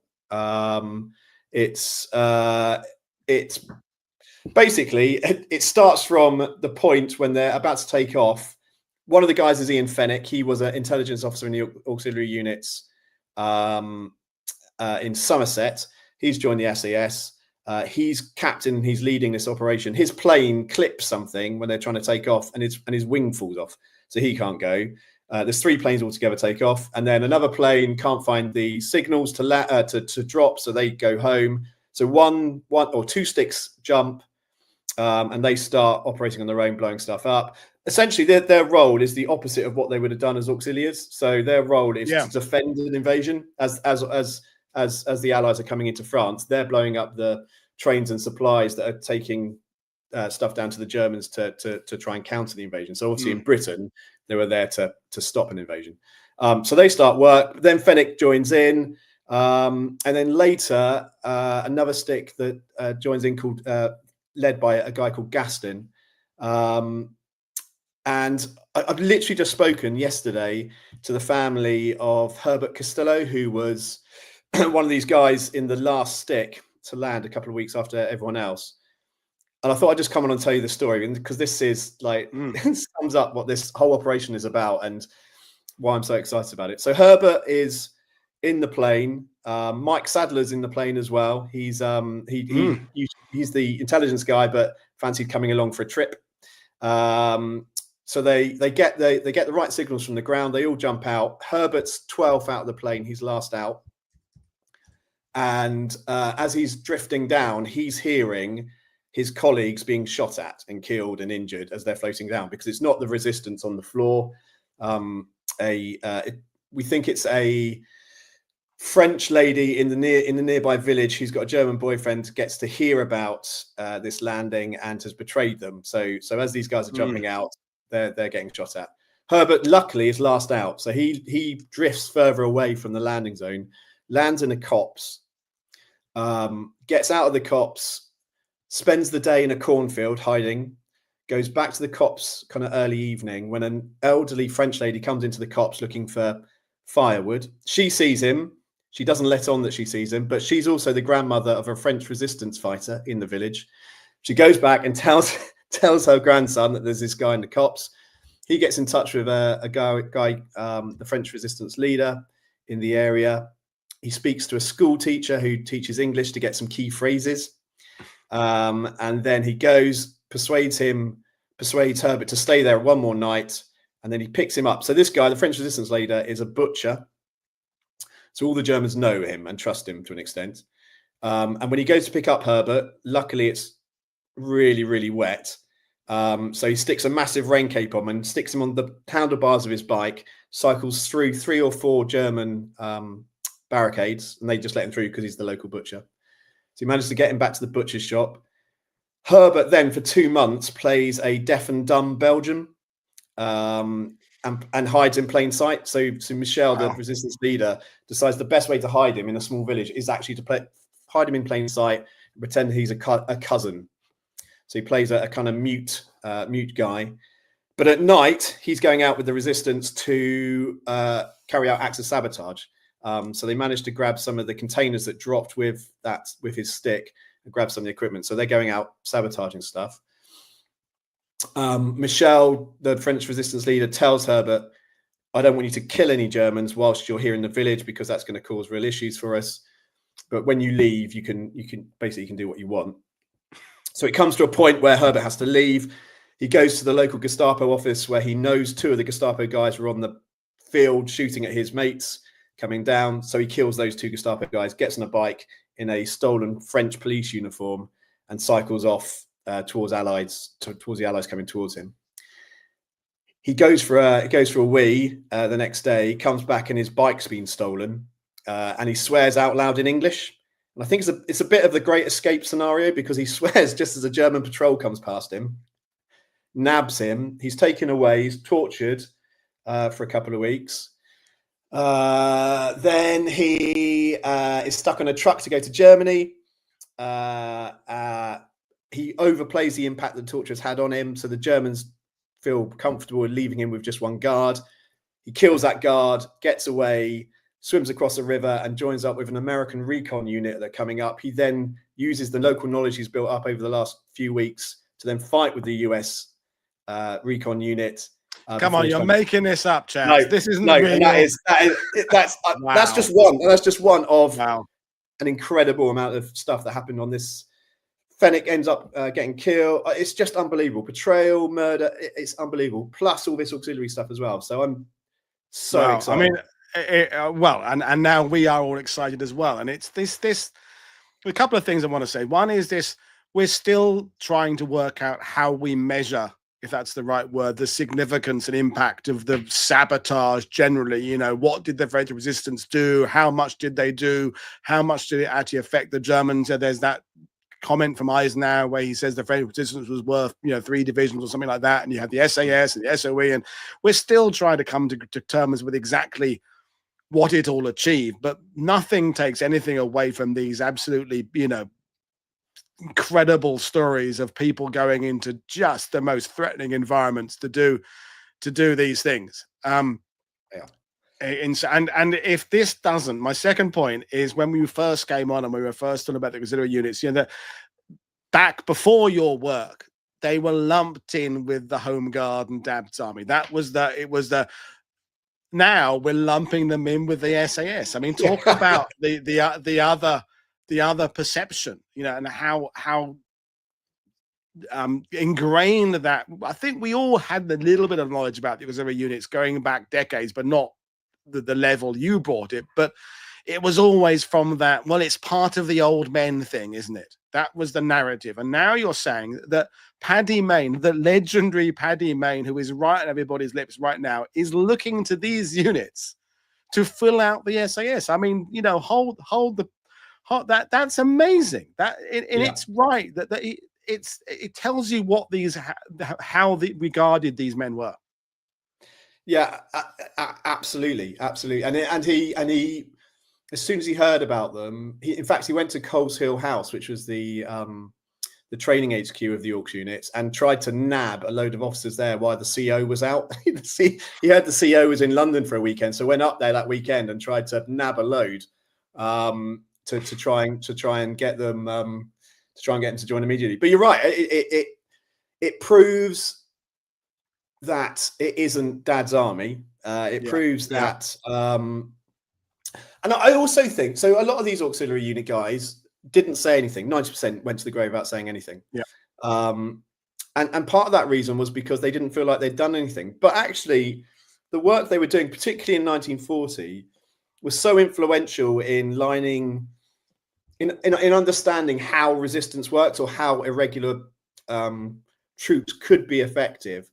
Where how you move at night, how you place explosives, what weapons you use, all that kind of stuff. So yeah, actually really influential. So yeah, I'm super excited to I've already started, obviously. So the book starts in the cinema, and then we kind of go back. And you get to do a bit of research in a different country. You get to cross the old channel and come to Woodyland, which is really cool. Yeah, I'm coming to Woody. Yeah, definitely coming to Woodyland.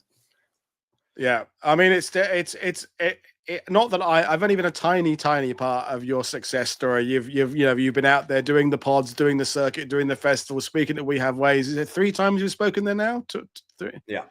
No, I mean, incredible. But I mean, this is the journey that, as we talked about 2 hours ago with Jane and others and Phil, is that post-COVID, who would have thought what a spider's web of connections have been made via We Have Ways, which is kind of the granddaddy now of how we all know each other, but through me and Brad's channel and never mind the Dam Busters and all these other extraordinary resources that have come in the last 2 or 3 years of bringing these stories out to people. So yeah, I mean, we're waiting with bated breath for news about the book. So I mean, what an incredible journey, chat. So we will reconvene again at some point in France, but we all wish you the best of luck with all the research work. I mean, that story alone, that's your prologue sorted out, isn't it? That's your, I know, and I'd say that's probably one of 7 or 8 stories that from just this kind of 4-week operation that just completely blew my mind. So yeah, I can't wait. And Woody, thank you so much, mate. You've been an unbelievable support to me and so many others. It's just fantastic. Well, Mag says say hello. She was in the other room watching, so she says to say hello. But we'll drop you out now, our chats. But we'll bring you back in at some point when the book is closer to publication day, and I will acquire a third book. You'll get your own section. I mean, your 2 are together, but you'll end up getting your own section. Because that's the aim. That's the aim, to get a section of Woody's bookshelf. But yeah, chats, I'll see you next time, my friend. It's been great talking to you. What an amazing story. We're all looking forward to that one. But have a good rest of the evening and enjoy the red wine. Cheers then. Will do, mate. Cheers, bud. Bye. Right. So another guest, and then there's one more after that. So when it comes to Burma, there are 2 names. Well, Rob Lyman is one of them, but the other one is his partner in crime. So Jack was on a few weeks ago as part of the panel about Burma in 1942. He's back again, filling in again because of flu, so I'll bring him in now. Good evening, Jack. How are you today? Yeah, I'm very good, thank you. I caught sight of myself just now, and I realised I've come dressed as a U-boat commander. So I thought Bond villain. That's what I was. That was with you over your keyboard. I was kind of going for the Blofeld look, the kind of the high. But yeah, U-boat commander is equally there. Yeah. Well, no worries, Paul. Always happy to do you a favour. I'll echo what Andy just said. You've been a wonderful support to me over the years as well. But it's always a pleasure anyway. Well, it's been great to have you on. So, I mean, the pod, you and we've been talking about podcasts with Jane and James is one. You and Rob are doing the Forgotten War, the Burma one. You talked about it a bit on the panel discussion, but you're a little bit further down the line, aren't you? I've seen the photos of you and the editor. Is that today, or was that? Yes, that was today, wasn't it? I think. I mean, the photo was actually last week, in fairness. But you released it today. You dropped it. That's the word the young people use, isn't it? You dropped it.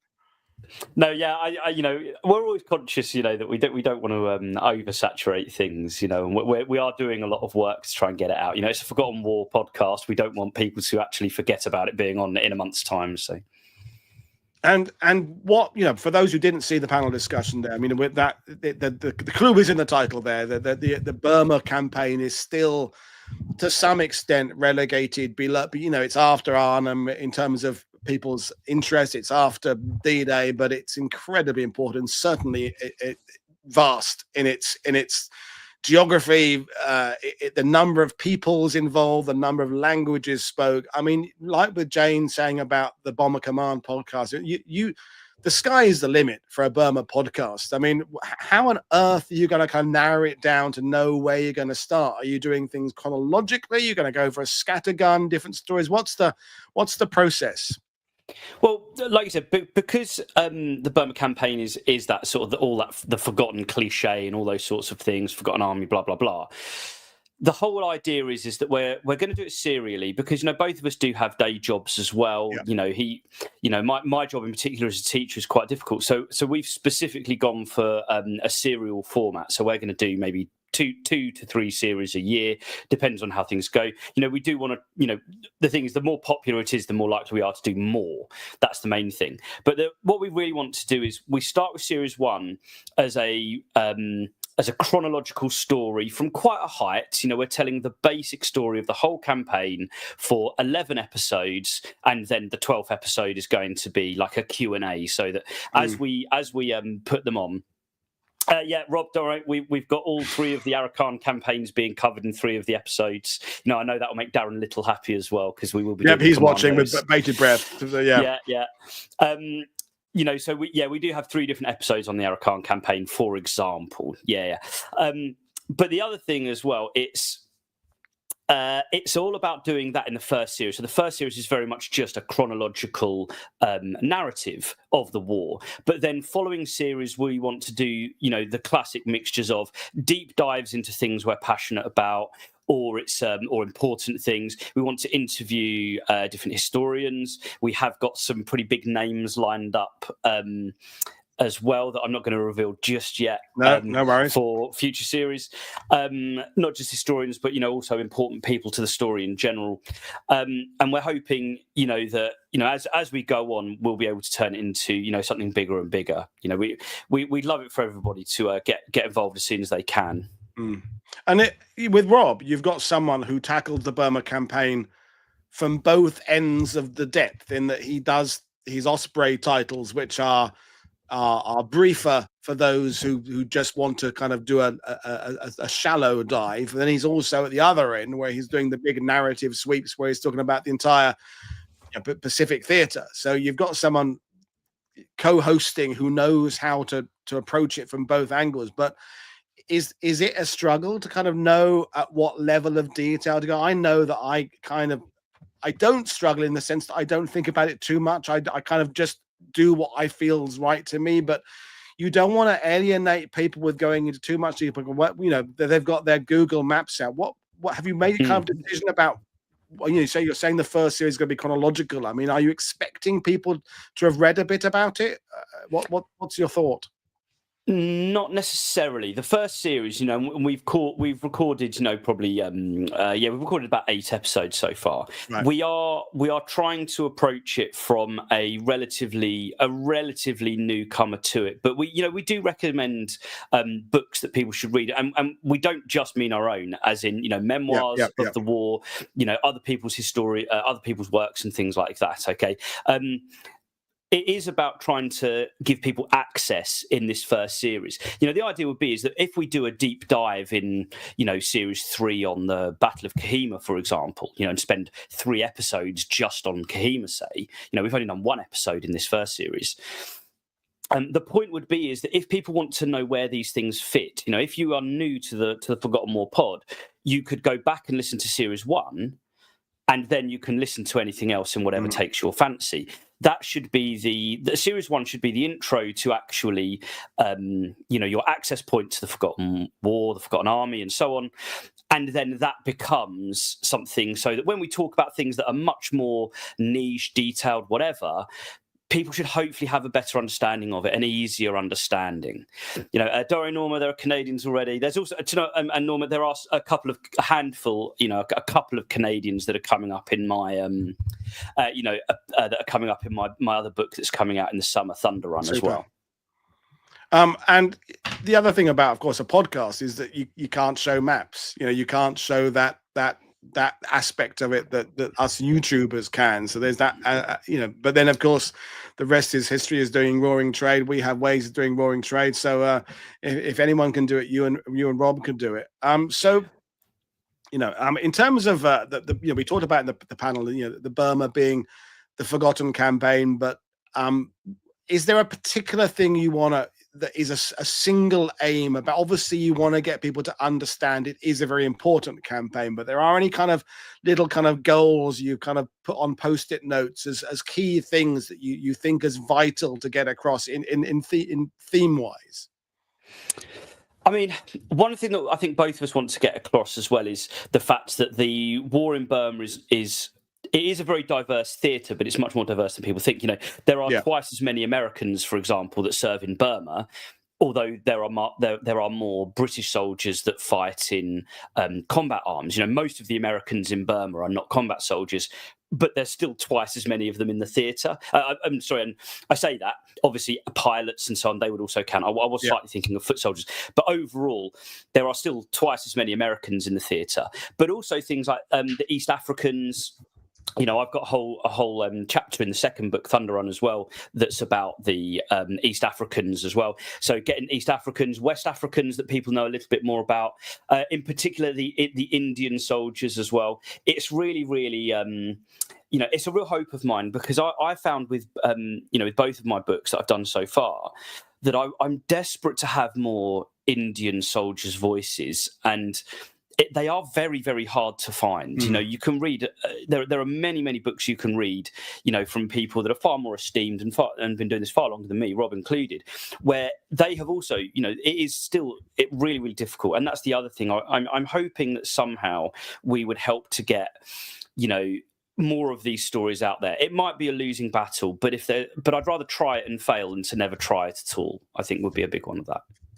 No, definitely. And if you hadn't said it, I was going to ask you about the bringing in the voices, because this is the revolution of the last 2 or 3 years, is that the barriers have broken down in terms of who can access history and who can share history. Anybody can set up a YouTube channel, anybody can start a blog, although that's been around a few years. And, you know, we've talked about with Rob, we talked about yourself and Phil Craig, who kicked off this show 2 hours ago, is the importance of hearing those voices. But you can only share voices if the accounts exist, and that's that there is there are less accounts of West African than East African troops in the Indian campaign than there are going to be British Army soldiers. So you can only work with what you've got. But I applaud you for trying to bring those voices in, because it's imperative to bring those voices in. Yeah, of course. And I just noticed something that Ian Carr has just said. You know, absolutely. I am slightly unfairly, admittedly, but I'm slightly lumping in Gurkhas as part of the Indian Army as being those voices. In fairness, So, but I do mean that, Ian. I really do mean that. Those voices as well. You know, it is really important to me. You know, I do think, you know, there are plenty of books that have talked about all of these different things. One of my favourite things, and Jim, I've just seen you mention Aung San as well. One of the most amazing guys that I've found in now my politics of modern day Myanmar is not as good as obviously my historical side of Aung San, but a fantastic character that I follow in Thunder Run, the second book. He's an intelligence officer of the 17th Indian Division, and he's flown into Mektila, which is the place where the battle at my place is. That my book is about, that battle, and he's on the tail of Aung San, and he writes this letter. You know, I've got these letters that he sent, and also intelligence reports. And what I love about his reports are he names the local Burmese people that have turned up to him in Mektila, and basically saying, you know, last night I saw, you know, 6 lorries of Japanese unloading supplies in so and so village. You know, and so actually I do have some voices of local Burmese people around the battle telling things. But one of the most amazing one is Maitland sends a letter back to his superiors basically saying he's found out that Aung San's parents are nearby. Can I go, you know, should I kidnap them? I mean, is that the wrong thing to do? You know, we're not supposed to be, you know, we're trying to, at least on paper, liberate Burma. Do we want the awkward talk of us kidnapping and taking hostages of Aung San. And obviously his instinct not to take them gets proven right, because whilst all this is going on, Aung San is in Rangoon, and honestly, you've got to admire the brass balls, frankly, of Aung San. He does parade his Burma National Army in front of the Japanese, presenting them as like they're going to go and support the Japanese in getting rid of the British, and then he marches them north and then joins the British. He goes on this campaign. It's an amazing story. It's fantastic stuff.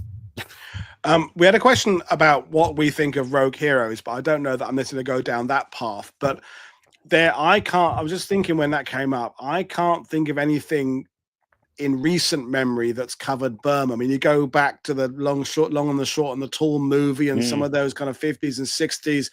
I mean, there was an Australian series about Shangi, but that's not really Burma, is it? I mean, do you think the Burma campaign is deserving? I know there was an Indian film about Rangoon that came out a couple of years ago. It's a Bollywood where there's musical numbers in it. I found a copy of it. I haven't watched it yet, but that does cover some of the fighting in Burma. But I'm assuming you would agree that there is a need for some kind of big commercial TV film thing about Burma. If you could ever, if it's good. If you could ever do it, I'd love to see one perhaps of the 17th Indian Division, because the 17th Indian Division, for those that don't know, they're basically the only unit that goes all the way through the war. Right. Now, they don't fight in every single battle, obviously. No division fights in every battle of every campaign, but they are at least, the one that they are the ones that are the main ones that survive the retreat from Burma, because there is the 1st Burma Division as well. The 1st Burma Division as well. But they're effectively disbanded at the end of 1940, in the middle of 1942, whereas 17th Indian Division survived the retreat in 1942. They then fight at Imphal in 1944. 1943 they're resting, retraining, and so on, and regrouping, because they were really badly. More than half their strength were killed, captured, and wounded in the retreat in 1942. They then go through the Battle of Imphal, very nearly surrounded before they even get to Imphal. They actually have to break through Japanese encirclements whilst getting back to Imphal.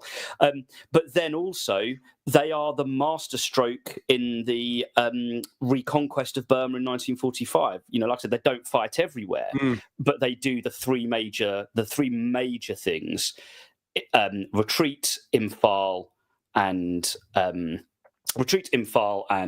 the reconquest. And wow. Obviously I'd be lying if I said I didn't want something like my tank book, Forgotten Armour Tank Warfare of Burma. Well, we all hope our books will be picked up. Of course we do. Yeah, some people I literally know Rick Bayer, who wrote his book on the ghost armies. He literally got that call from Hanks's people at one point, and we all live in hope of having that that voicemail from Steven Spielberg or whoever it would be about Jack. This and a big Hollywood bit of a cigar. We got millions here sitting here. We want a movie about these tank guys of yours. That would be great, wouldn't it? But yeah, you're gonna see it. So but I will let you go, Jack, because I've got my other guest is waiting in the wings. But again, thank you very much for being a part of the channel today and in the previous chats we've had. And you got a new books, new projects, new things working on it. So again, like I said, the chats, like I said, Jane, what an amazing community this is, that we all kind of know each other now via these same mediums of we have ways and this, and it's an incredible journey we've all been on. Yeah, it really is. It's a wonderful community that's built up and so supportive of everyone as well. Hearing Andy on when I was in waiting to come on and stuff. What wonderful, amazing people that this has become. And I just really, really appreciate it. And again, I'm on in a couple of months. I'm coming on in March as well, aren't I? You are indeed. You're coming on. Yeah, we've got that plan, haven't we? So yeah, it's been great talking to you, Jack. Folks can find out about you, follow you on social media, check out the previous shows on World War II TV. And as I say, we've got one coming up in March. But right now, I'm going to love you and leave you. Get back to your U-boat or your Bond lair, depending on which of the cliches you want to go with. I still like the Bond villain look, but U-boat commander works just as well. It's been great talking to you, Jack, and I'll bring my other guests in. So cheers. Have a good evening. Yeah, of course. Thank you, everyone. Take care. Bye-bye. So the interesting thing about this is it's now getting to the point where it's getting towards my bedtime here in France, but some people have just literally got up because we're going to Guam now. So we're going to bring in my next guest, another first-timer on World War II TV, who again reached out because of the little plea I put on Blue Sky. So I'm going to bring him in now. So Anthony's waiting in the wings. I hope he's still there. So I'll bring him in. Internet connection. Maybe. Hello, can you hear me? I can hear you. Can you hear me? I can hear you, but for some reason I can't see you. I don't know why. I could just get a black screen. I don't know what's going on there. Oh, I see. Okay. Let me try again, maybe. Camera. That's weird. Weird. How about? Because I can see. Anyway. We can hear you. Let's see what happens. Maybe try dropping out and coming in again. I'll hold the fort on my own for a minute to try that, and then we'll see what goes. So drop in, and I'll see you in a minute. So, folks, Anthony is over in Guam, which it's 7:30 in the morning over there, and he's going to be talking about his tours to that region, which is another 1944-45 story.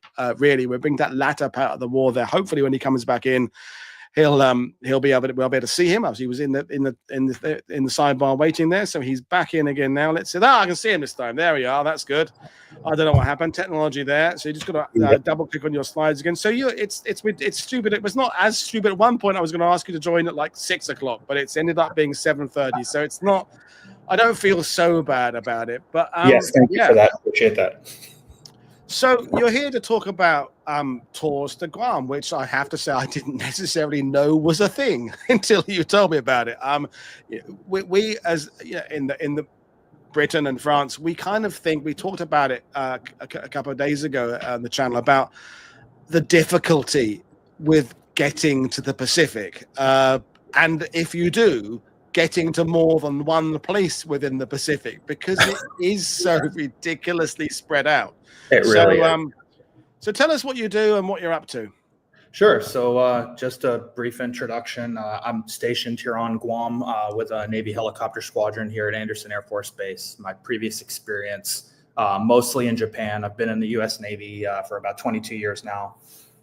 Most of my experience in Japan on small ships, big ships, mostly in jets, but also helicopters, and traveling around the Pacific from Singapore to the Philippines, throughout the islands where really like the battles took place, Iwo Jima, Okinawa, Saipan, Guam, you name it. None of us are at all jealous now that you get to do this.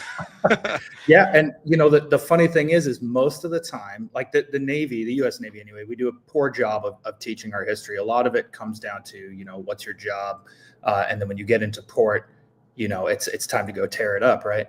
But as I started getting older and got a little less interested in the bars and a little more interested in the history, and started getting a little more serious about my education as well, I really started hitting some of these high points, and also came to realize, I actually went to Iwo Jima twice because we go do training there in the fixed wing community. And we could talk about that at a different time. But during that training, we're there on Iwo Jima for 3 days.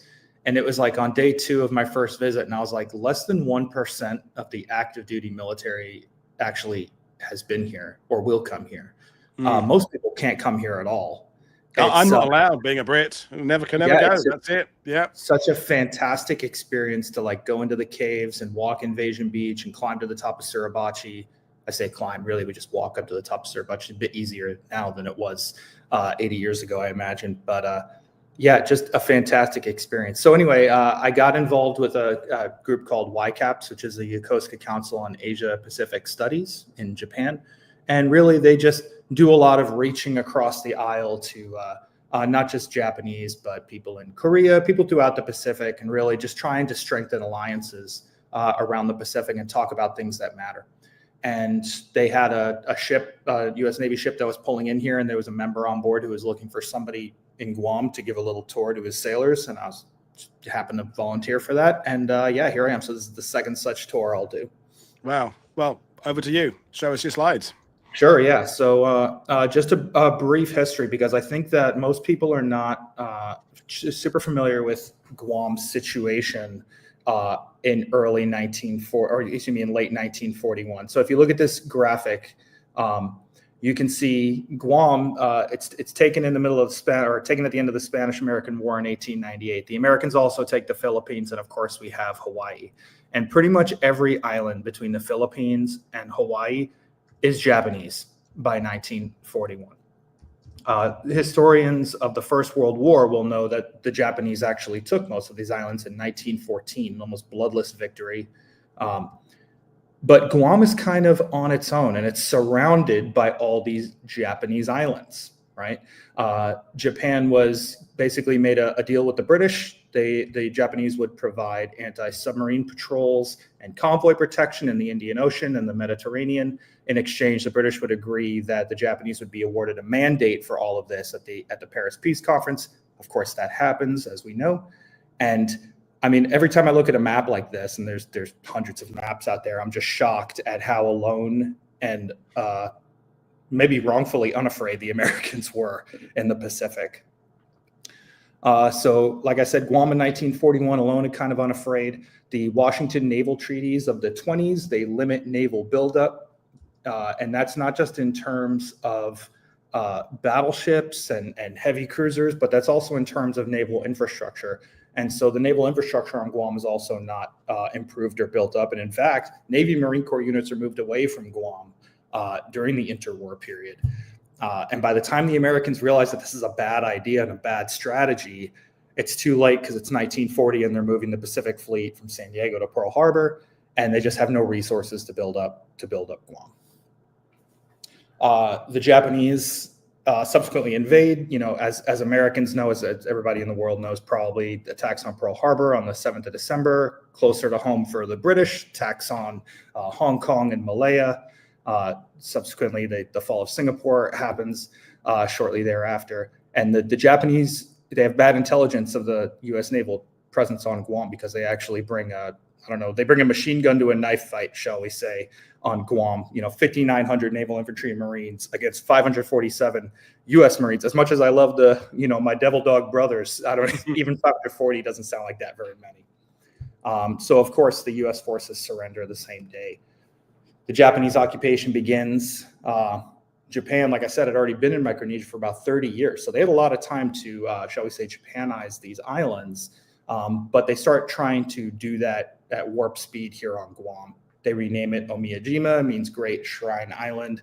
And there's really a tale of two Japans between the interwar period and the World War II period where they really start treating the locals badly. And that happens in Saipan and throughout Micronesia. That happens kind of at the beginning of the Second World War, like in the late 30s, early 40s. But on Guam, that happens right away. And so they start brutalizing the local Chamorro population. They're forcing labor. They're making comfort women, and they're confiscating a lot of land and property. Okay, so the Americans show up, and I just like in the Philippines, this was never a question that the Americans were going to come back here because one thing I could tell you as an American is you could have whatever you want as long as it's not mine. And so if you do take mine, we're going to come back and get it from you. And so the Americans invade Guam and take it back. And actually, I think a lot of people may not know this, but actually the invasion of Guam was delayed a month because the Japanese resistance on Saipan was so stiff. I was actually just on Saipan earlier this month, right after the New Year. And it's shocking the resistance that the Japanese put up on Saipan and how poor the American intelligence was. But as you can see, the Americans finally get their stuff in one sock, and they bring a giant force to bear on Guam. They bring 3 American divisions, all under the command of the U.S. Marine Corps and the 3rd Amphibious Corps. And during the 3 weeks that they're fighting on Saipan, American battleships and aircraft are softening up Guam. And the Japanese, by this point on Guam, have absolutely no ships or aircraft really to speak of. The combined fleet wasn't fighting again until October of 1944 in the Philippines, and they'll never again have another effective air service after Saipan. So the Americans have a little bit easier time of it on Guam than they do on Saipan, but still pretty stiff. And if you look at this map, you'll see towards the left side of the island, you'll see this white peninsula kind of coming off there. That's the Orote Peninsula. Now that's where Navy Base Guam is. And this was a strategic target for the Americans. There was an airfield here. There's a natural deep water port that the Americans really wanted. And the whole point of taking the Marianas is not just, take back Guam because it was ours, but it was also take back Guam, Saipan, Tinian, because they have airfields with which the Americans... All about pushing the air bases closer to Japan. I mean, when we've been chatting on the channel about the Allied options in 44, 45, between liberation, gaining territory, in this part, it's all about getting those bombers closer to Japan. Everything else comes secondary to that, doesn't it? Pretty much. Sir. Yes, sir. Yeah, land masses are hard to come by, as you mentioned. You can't drive in between these places. And so, getting these air bridges is crucial. Guam, a little less important than Saipan and Tinian because it is a little further south. The B-29s be running on fumes if they took off from a road and made it to Japan. But they can make it from Guam to the Philippines, which they do, and they do make it from Guam to Okinawa. So the Japanese, again, they fight for nearly 3 straight weeks, staggering losses, 18,000 dead, 1,200 captured. Among those 1,200, the math is a little rough here, but among those 1,200 are locals, are Japanese civilians that were brought here during the war to help with the occupation, administrators and things like that. And you can actually go to the point where Lieutenant General Obata killed himself and sent his last message. There's a place called the South Pacific Memorial Peace Park. It's actually just up the road from me, and all the caves are still there. You can't go in them. I suppose you could go in them. I wouldn't go in them. A little unsafe with the snakes and everything, but very interesting place to go visit.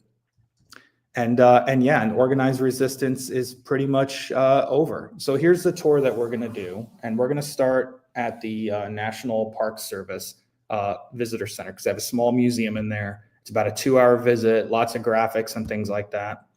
Then we're going to go to the Agat unit, which is where it's south of Arot Peninsula, and then go to Asan Beach, which is north of the Arot Peninsula, and then go to the Pity Guns unit, and then go to the Asan Bay Overlook. And I'll just run through all these real quick. So this is the visitor center. And I just want to talk about this submarine that's out here real quick, because this is actually just one of 3 mini subs that are left in existence. And this is the HA 62-76. And this is a midget attack sub that came ashore on the opposite side of Guam, so on the east coast of Guam in 1944. Their sailors were all captured a couple days after its failed attack, and this submarine was kept here at the visitor center ever since. The other midget sub is a human torpedo, which is at the Yamato Museum in Kure, Japan.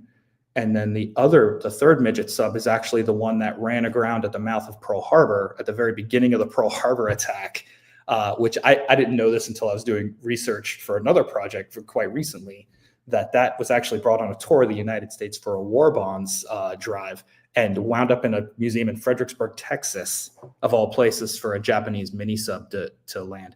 So this sub is super cool. It doesn't look like much, but it really shows you the plan for Japan at the end of the war is all, midget subs, kamikaze attacks, human torpedoes, things. I mean, we've talked about it before, but the idea they're using little old subs for logistics to just move stuff, where by this point the US can, it's a cliche, but they can, bring different types of coffee bean all the way from Washington DC to every. I know earlier in the war logistics were a massive issue, but the Japanese are absolutely on their last legs trying to cram fuel into submarines to take to their last outposts, and the US by comparison is just this monster of resources. It's crazy. Yeah, it truly is. I was just actually posting on Blue Sky about recently about the submarine effort to resupply Guadalcanal, and maybe like 4,000 tons of cargo in one supply run. It doesn't sound like a lot. It sounds like a lot to shove into a submarine, and it sounds like a lot to use to reinforce an infantry division, or an infantry platoon, but maybe not a division. 4,000 tons doesn't sound like a lot, when it comes to the big scale of things. This is some of the fortifications and the guns at a GOT unit south of Arrote Peninsula. Near here is Hill 40, a hill that changed hands 3 times during the battle for Guam, a scene of heavy fighting. Most of the area around Hill 40 is on private land. You can see it from a GOT unit, so we're not actually going to go there, but we can see it. Right. And also near there is a Japanese command post. But again, it's undeveloped. It's basically just a hillside. This is Asan Ridge and Invasion Beach, so I can't imagine that there was 20,000 freaking Marines here all at one time, but there were. And there's a ridge that runs along the left side of this. You kind of get to the top of this, towards the bottom left of the image, and see down into Invasion Beach and kind of get a good view of Asan Bay. And there's some other Japanese fortifications around here. But again, you really get the sense of, you know, if there was 20,000 people here all at one time, like if we got 20,000 people from Guam to just show up here, you wouldn't be able to swing a freaking dead cat around by its tail without hitting 4 people. I can't imagine the fighting, the scene of heavy fighting, you know, bayonet work and everything else. It's just staggering. That's my favorite thing about doing history tours, not just Second World War, but any battle. American Civil War was like this too as a kid traveling throughout the South. It's the scale of the distances sometimes are so small than you don't expect them to be. I'm sure you found that too, traveling around. Yeah. No, brilliant stuff. Yeah, and then just real quick, this is the PD Guns unit. So these are 3 Vickers type Model 3 140 millimeter coastal defense guns. These were schlepped all the way up this mountain by local Chamorro labor. And then never fired. These were never fired in the war. 2 of them are still standing. One of them's half buried in mud. But I thought this is a really great place to visit. We're going to end it all at the overlook here, looking over Asan Bay, which is a great view. And near here is the headquarters of Joint Region Marianas, there was an old headquarters here for the Japanese. And there's some places we are not going to visit because, as I mentioned earlier, it's either undeveloped and there's nothing really to see, or it's on private property, or it's on Naval Base Guam. And I've got some civilians I won't be able to necessarily visit that. But yeah, you can see there's a great memorial for the war dogs of World War II, which I've posted on my Blue Sky account. It's really something else. One of the greatest one of the best memorials on Guam is actually to the war dogs. So please check that out if you can online. And yeah, that's my tour, and I'll take your questions. Sorry, this took a little longer than expected. Yeah, no, it's fine because there's no one after you now. That's it. You're the last one. So it's great. Although I'm going to ramble on for a bit longer, but a couple of questions came in. Scott is saying, will you be filming your tour, i.e., uploading stuff somewhere? Yeah, I will. I won't be filming, but I will be using, so I have a 14-year-old son who's an amateur photographer, and I will be using him as a low paid wage labor to take some pictures during the tour. But yeah, I can take some video, I believe, too. And yeah, I will be uploading everything to Blue Sky, and I'll probably be putting it on my Facebook too. Brilliant. And then Stephen is asking, this is a kind of a valid question about battlefields generally, because battlefields have other things happening to them in the decades that followed. And so Stephen is asking how much of the Second World War infrastructure, etc., was ruined or destroyed from the build-up for Vietnam, which is not a question I would have thought of asking. Yeah, no, that's a good question. So I'm stationed on Andersen Air Force Base, which is in the north of the island. That was called for the Japanese North Field. And then if you were to zoom in on Google Maps, I probably should have made a slide for this, but if you zoom out on Google Maps and look to the west of Andersen Air Force Base, you'll see another field called Northwest Field. And that's kind of the auxiliary airfield for Northfield. Northfield was later developed and became a U.S. Army Air Corps base, later an Air Force base. The airport was actually for Guam International was actually a Navy base. My squadron used to be based there. In the 90s, we turned it over to the government of Guam. It became Guam International. And the primary airfield on Guam was Andersen.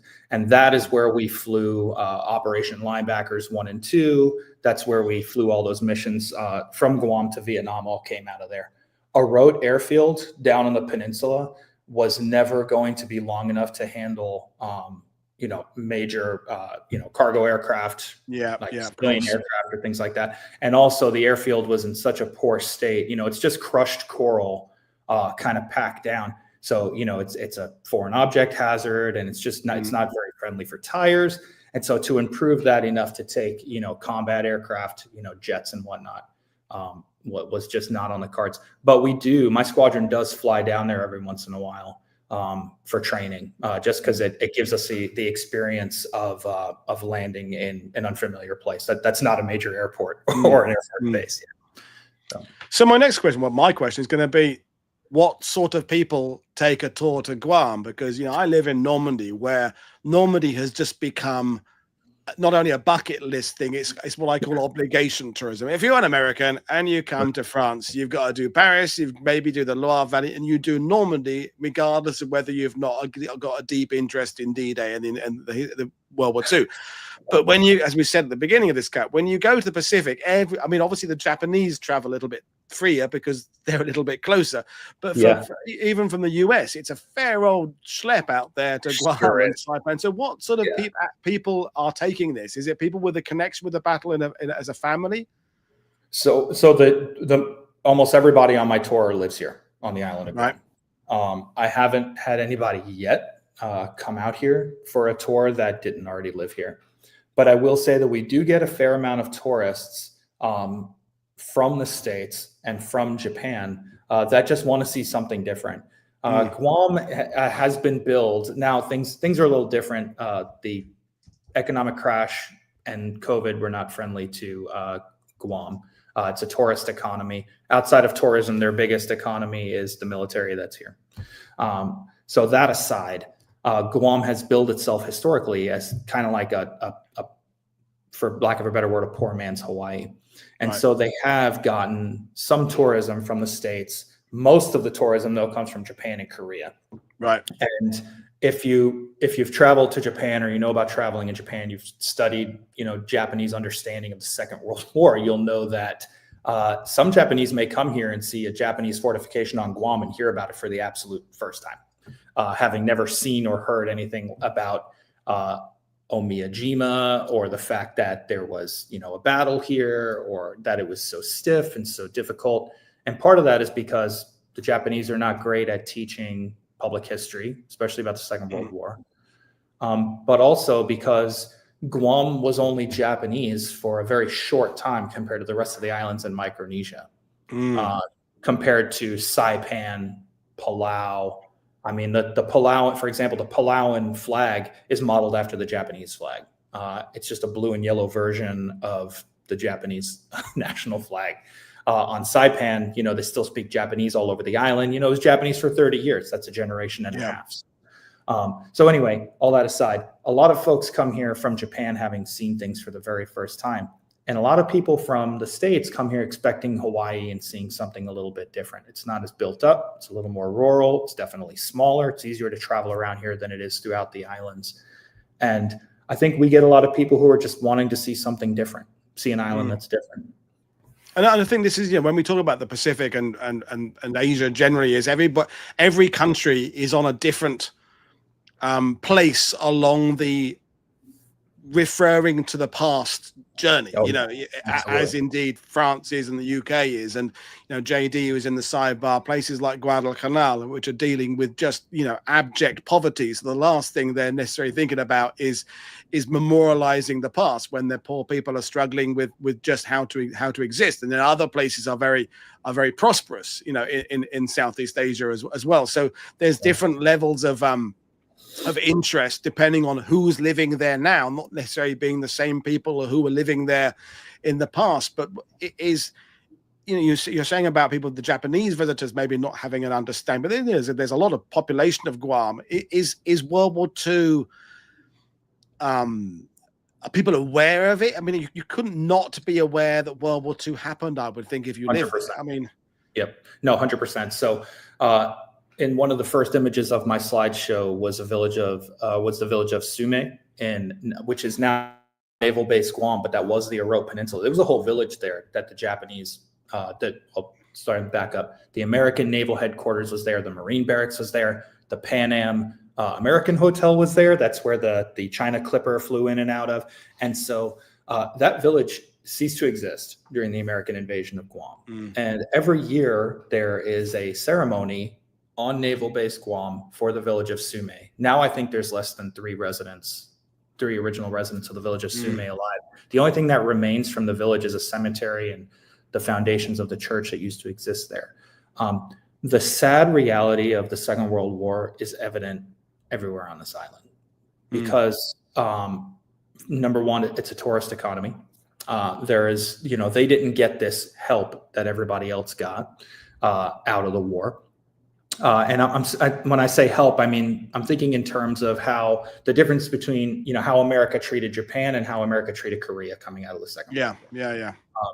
And, in terms of that. So Guam didn't get a lot of help there. Guam was pretty much turned into a fortification, just like Okinawa was post-war. And there's really not a lot of history to be found that covers the period between the end of the Second World War and the beginning of the Vietnam War, when things really ramped up here on the island of Guam. And Anderson Air Force Base was built up so much. And we had all these bombers and all these people. And at the end of the Vietnam War, what happens is we go right into the big tourism boom of the 80s and 90s. Japan is on the upswing. And so the Second World War has never really been pushed to the background. It has always been present, only it's kind of lumped in with some of these other big muscle movements that have happened on the island. So World War II history is very important to the people of Guam, and I don't think it'll ever really be forgotten here. I think there's a lot of oral tradition in the Pacific, specifically a lot of things being passed down from mother to daughter, father to son. And those memories of the Second World War, of the Japanese occupation and whatnot, I think will never go away fully. Yeah, and I don't know whether you heard when we were talking about the voices from the Pacific campaign, because you're saying that maybe the U.S. Navy, the U.S. military isn't necessarily fully aware of its past. The Rangers always come with not a lot of knowledge, and special forces tend to have a better idea of their lineage, but a lot of serving people just don't have any reference to. I'm saying British, American, and everyone. But in terms of Saipan, there is, as I said earlier, there's this whole Saipan, Guam, and Tinian, this whole getting the air bases closer to Japan, which is a very American strategic, the winning of the war for the reasons that the Allies needed to vanquish that enemy. But then there's this other battle, as you're talking about, of economy and lifestyle and changes to borders, changes to governments, democracies that happen that are in some ways a far more important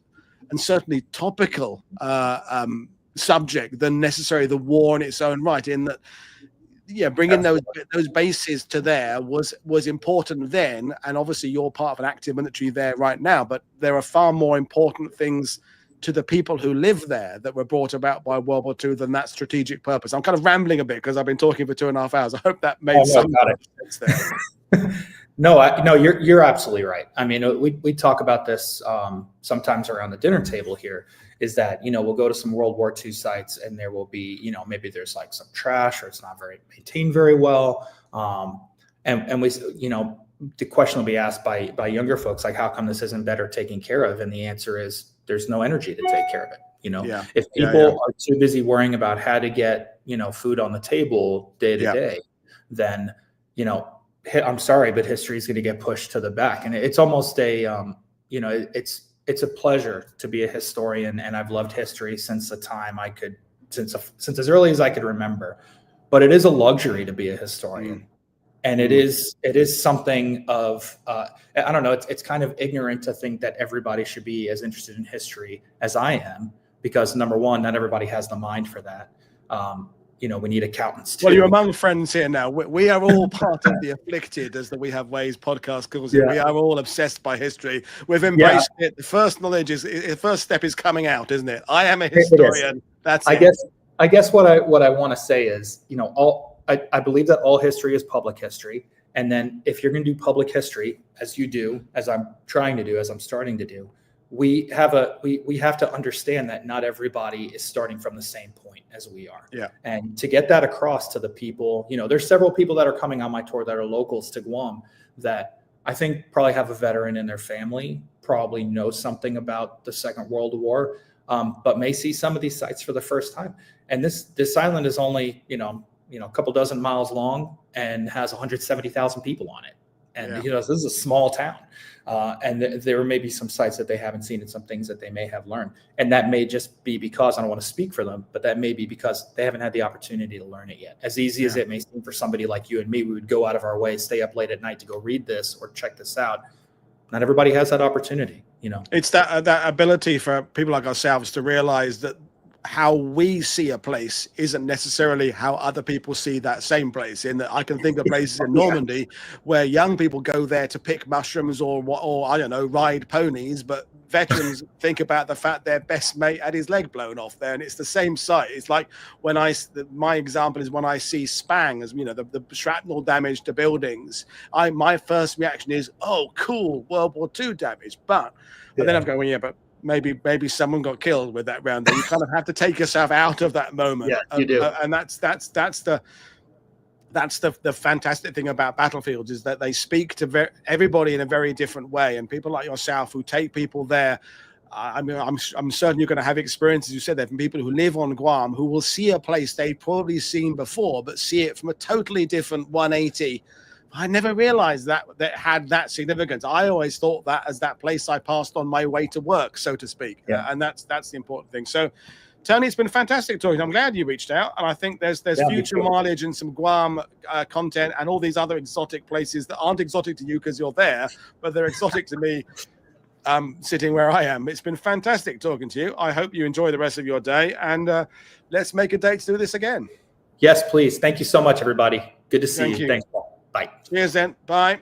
So it's just me now, folks. So no more guests. I will just, because Lance asked nicely, and JD, yes, we'll definitely have some more Guam content in the future. I thought I'd just address Rogue Heroes. I talk a little bit about it on Blue Sky, and we have some Rogue Heroes, SAS Rogue Heroes content coming up in the next couple of weeks. Tom Petch is coming on the 20th when I get back from England.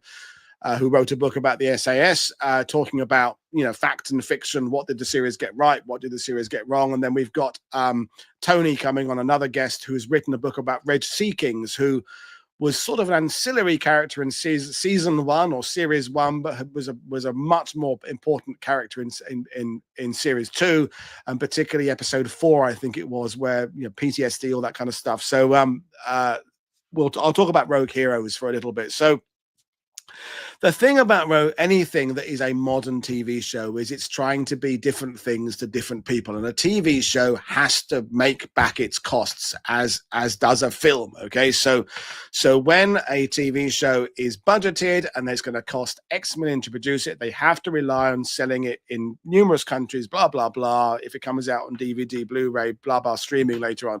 So the important thing is that these things have to be a commercial venture. Even the BBC, which is technically, in the UK, there's a TV license you pay to, they have to make their money back. So Rogue Heroes, as it says at the beginning of, they emphasizing even more in season 2, is it's not a history lesson. So because of what I do, I try very, very hard to just switch off the historian part of my brain and say, okay, this isn't meant to be. I'm not watching Rogue Heroes to get a blow-by-blow account of the SAS in World War II. For that, I will use Damien Lewis, Gavin Mortimer, Ben McIntyre, Tom Petch, and the other people who've written about it. What I'm looking for is, to quote Gladiator, are you not entertained? I'm looking for storytelling. I'm looking for drama. I'm looking for the tone to be right. And the elephant in the room with Rogue Heroes is the, frankly, in my opinion, and that of other people, offensive portrayal of Lieutenant Colonel Robert Blair Paddy Main by Jack O'Connell, who Jack's too short by about a foot, and he's Paddy is an incredibly complex character. Look at the chats we've done with Damien Lewis about it. Incredibly complicated. But the series seems to have gone for a rather one-note kind of poetry reading, alcoholic madman point of view, which is there are some elements of Paddy that kind of half fulfill that, but way not nuanced enough for me. I think some of the other characterizations in Rogue Heroes are much better. I really enjoyed, say, the Reg Seekings moment when, to spoiler alert, there's an incident happens to him in season 2 where a family he befriends don't survive, and you know, that's he has to deal with the repercussions of that. And I thought that was handled incredibly well. I love the music because I'm an old punk rockabilly guy, so anything that has the Damned and the Clash and Sham 69 and MC5 and who else was in it? Madness was in the soundtrack. I know some people don't like a wartime series having contemporary music. Quentin Tarantino does it. It doesn't bother me, particularly if it's music I like. I don't think I'd be quite as enamored if it was all a disco hits of the mid 70s, because I'm not a disco person, but I do like the music. And on the whole, I think Rogue Heroes does a good job. But the Paddy Mayne portrayal is what people will be talking about. I don't think it was well thought out. I don't believe the family have taken to it very well. I just don't think Jack O'Connell, who's a very good actor at other things, was very good. I think his accent was one of the, what was that thing he was doing with his mouth where he was over enunciating? I don't know. But the thing is that it's not aimed at the World War II TV crowd. It's not aimed at JD and me and Terry Down and all, and Jim and all the other. It's aimed at a wide audience who will jog from Rogue Heroes to what's the other thing that's doing the Traitors on British TV and you know, Ozark a couple of years ago, and they'll just binge what the new Harlan Coben series that's on Netflix. They won't be thinking, oh, there's a World War II series. I wonder how they are going to portray the invasion of Operation Sicily and Operation Husky. They will think, is this going to keep me entertained for 6 episodes while I'm, you know, doing the ironing or checking my phone? And that's who Rogue Heroes is ultimately aimed at. If any of us get anything out of it, that I would imagine the program makers think is a bonus. You know, that if we don't think it's too bad, they'll go, that's all right, okay, fine. But it's not. I can trust you. We talked about with Kevin Hemel last week about the 6888 movie. Movie makers and TV series are not going to be having long meetings where they're saying, but what about the people who read the SAS War Diaries? What will they say about how we've structured the script of episode 3? They will not think about that. They will be thinking about how will the average viewer take this story? How will they be, you know, appreciate it? And I think for that, it did a pretty good job, and we shouldn't grumble about the fact. I think be grateful that TV companies are giving us World War II content so that we can grumble about it, but appreciate it, you know, because they don't have to make anything at all. It's the Masters of the Air argument all over again. I'd rather see stuff that's not perfect but have it available than not have anything at all. If everyone stops doing World War II stuff because the people like us who grumble about someone noticed, it was a friend of mine noticed on Facebook that for the last scenes in episode 6 of Rogue Heroes, where that won't do too much of spoil, they're about to jump out of an aircraft, they're obviously missing some part of the static line. So the triangle shaped hook is actually attached with a cable tie to the cable. I hadn't noticed that, but someone took a freeze frame of that. So people who know parachuting go, well, it's attached by a cable tie.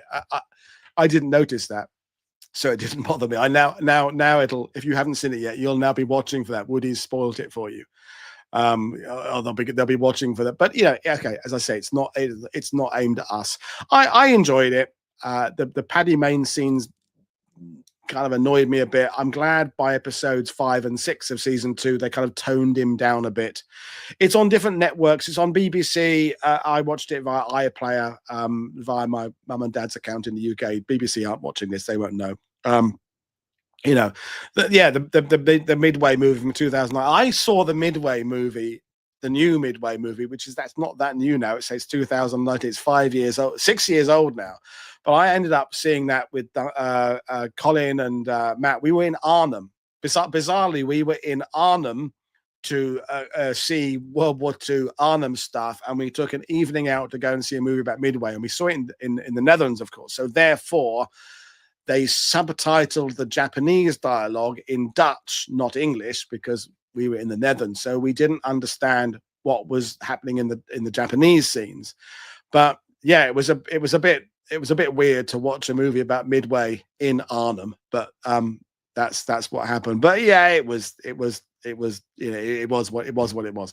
But anyway, I'm going to leave things with you now because I've been talking to you for 3 hours. As I said at the beginning of this show, there'll be no content next week. There'll be fingers crossed things will be happening again on the 20th, but I may have to adjust some scheduling over the next few weeks because of various issues I've got going on back in the UK. I haven't seen The Last Rifleman. I've seen Andreas, that's the other film, the Pierce Brosnan one about the veteran, but I've seen the Michael Caine one, The Great Escaper, which is essentially the same story, which I thought was absolutely fantastic, albeit they filmed in England to represent Normandy, but whatever. So, folks, I'll leave it with you.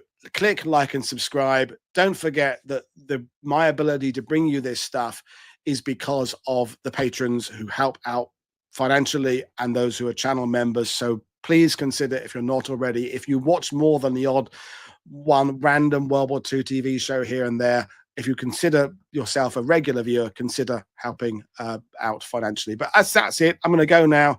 Thanks, everybody. Thanks, JD. Thanks, Greg, Tamsin, Jay, Roderick, Darren, David K, Dennis, Roderick, Abraham, Ian, Mega Rebel, Norma, Jim, Mia, all the other guys, Terry, who are in the sidebar there. I couldn't do it without you. But right now, I'm going to go off and have a little bit of a gin and tonic before I go to bed. So cheers, everybody. Thanks for watching. See you next time. Bye.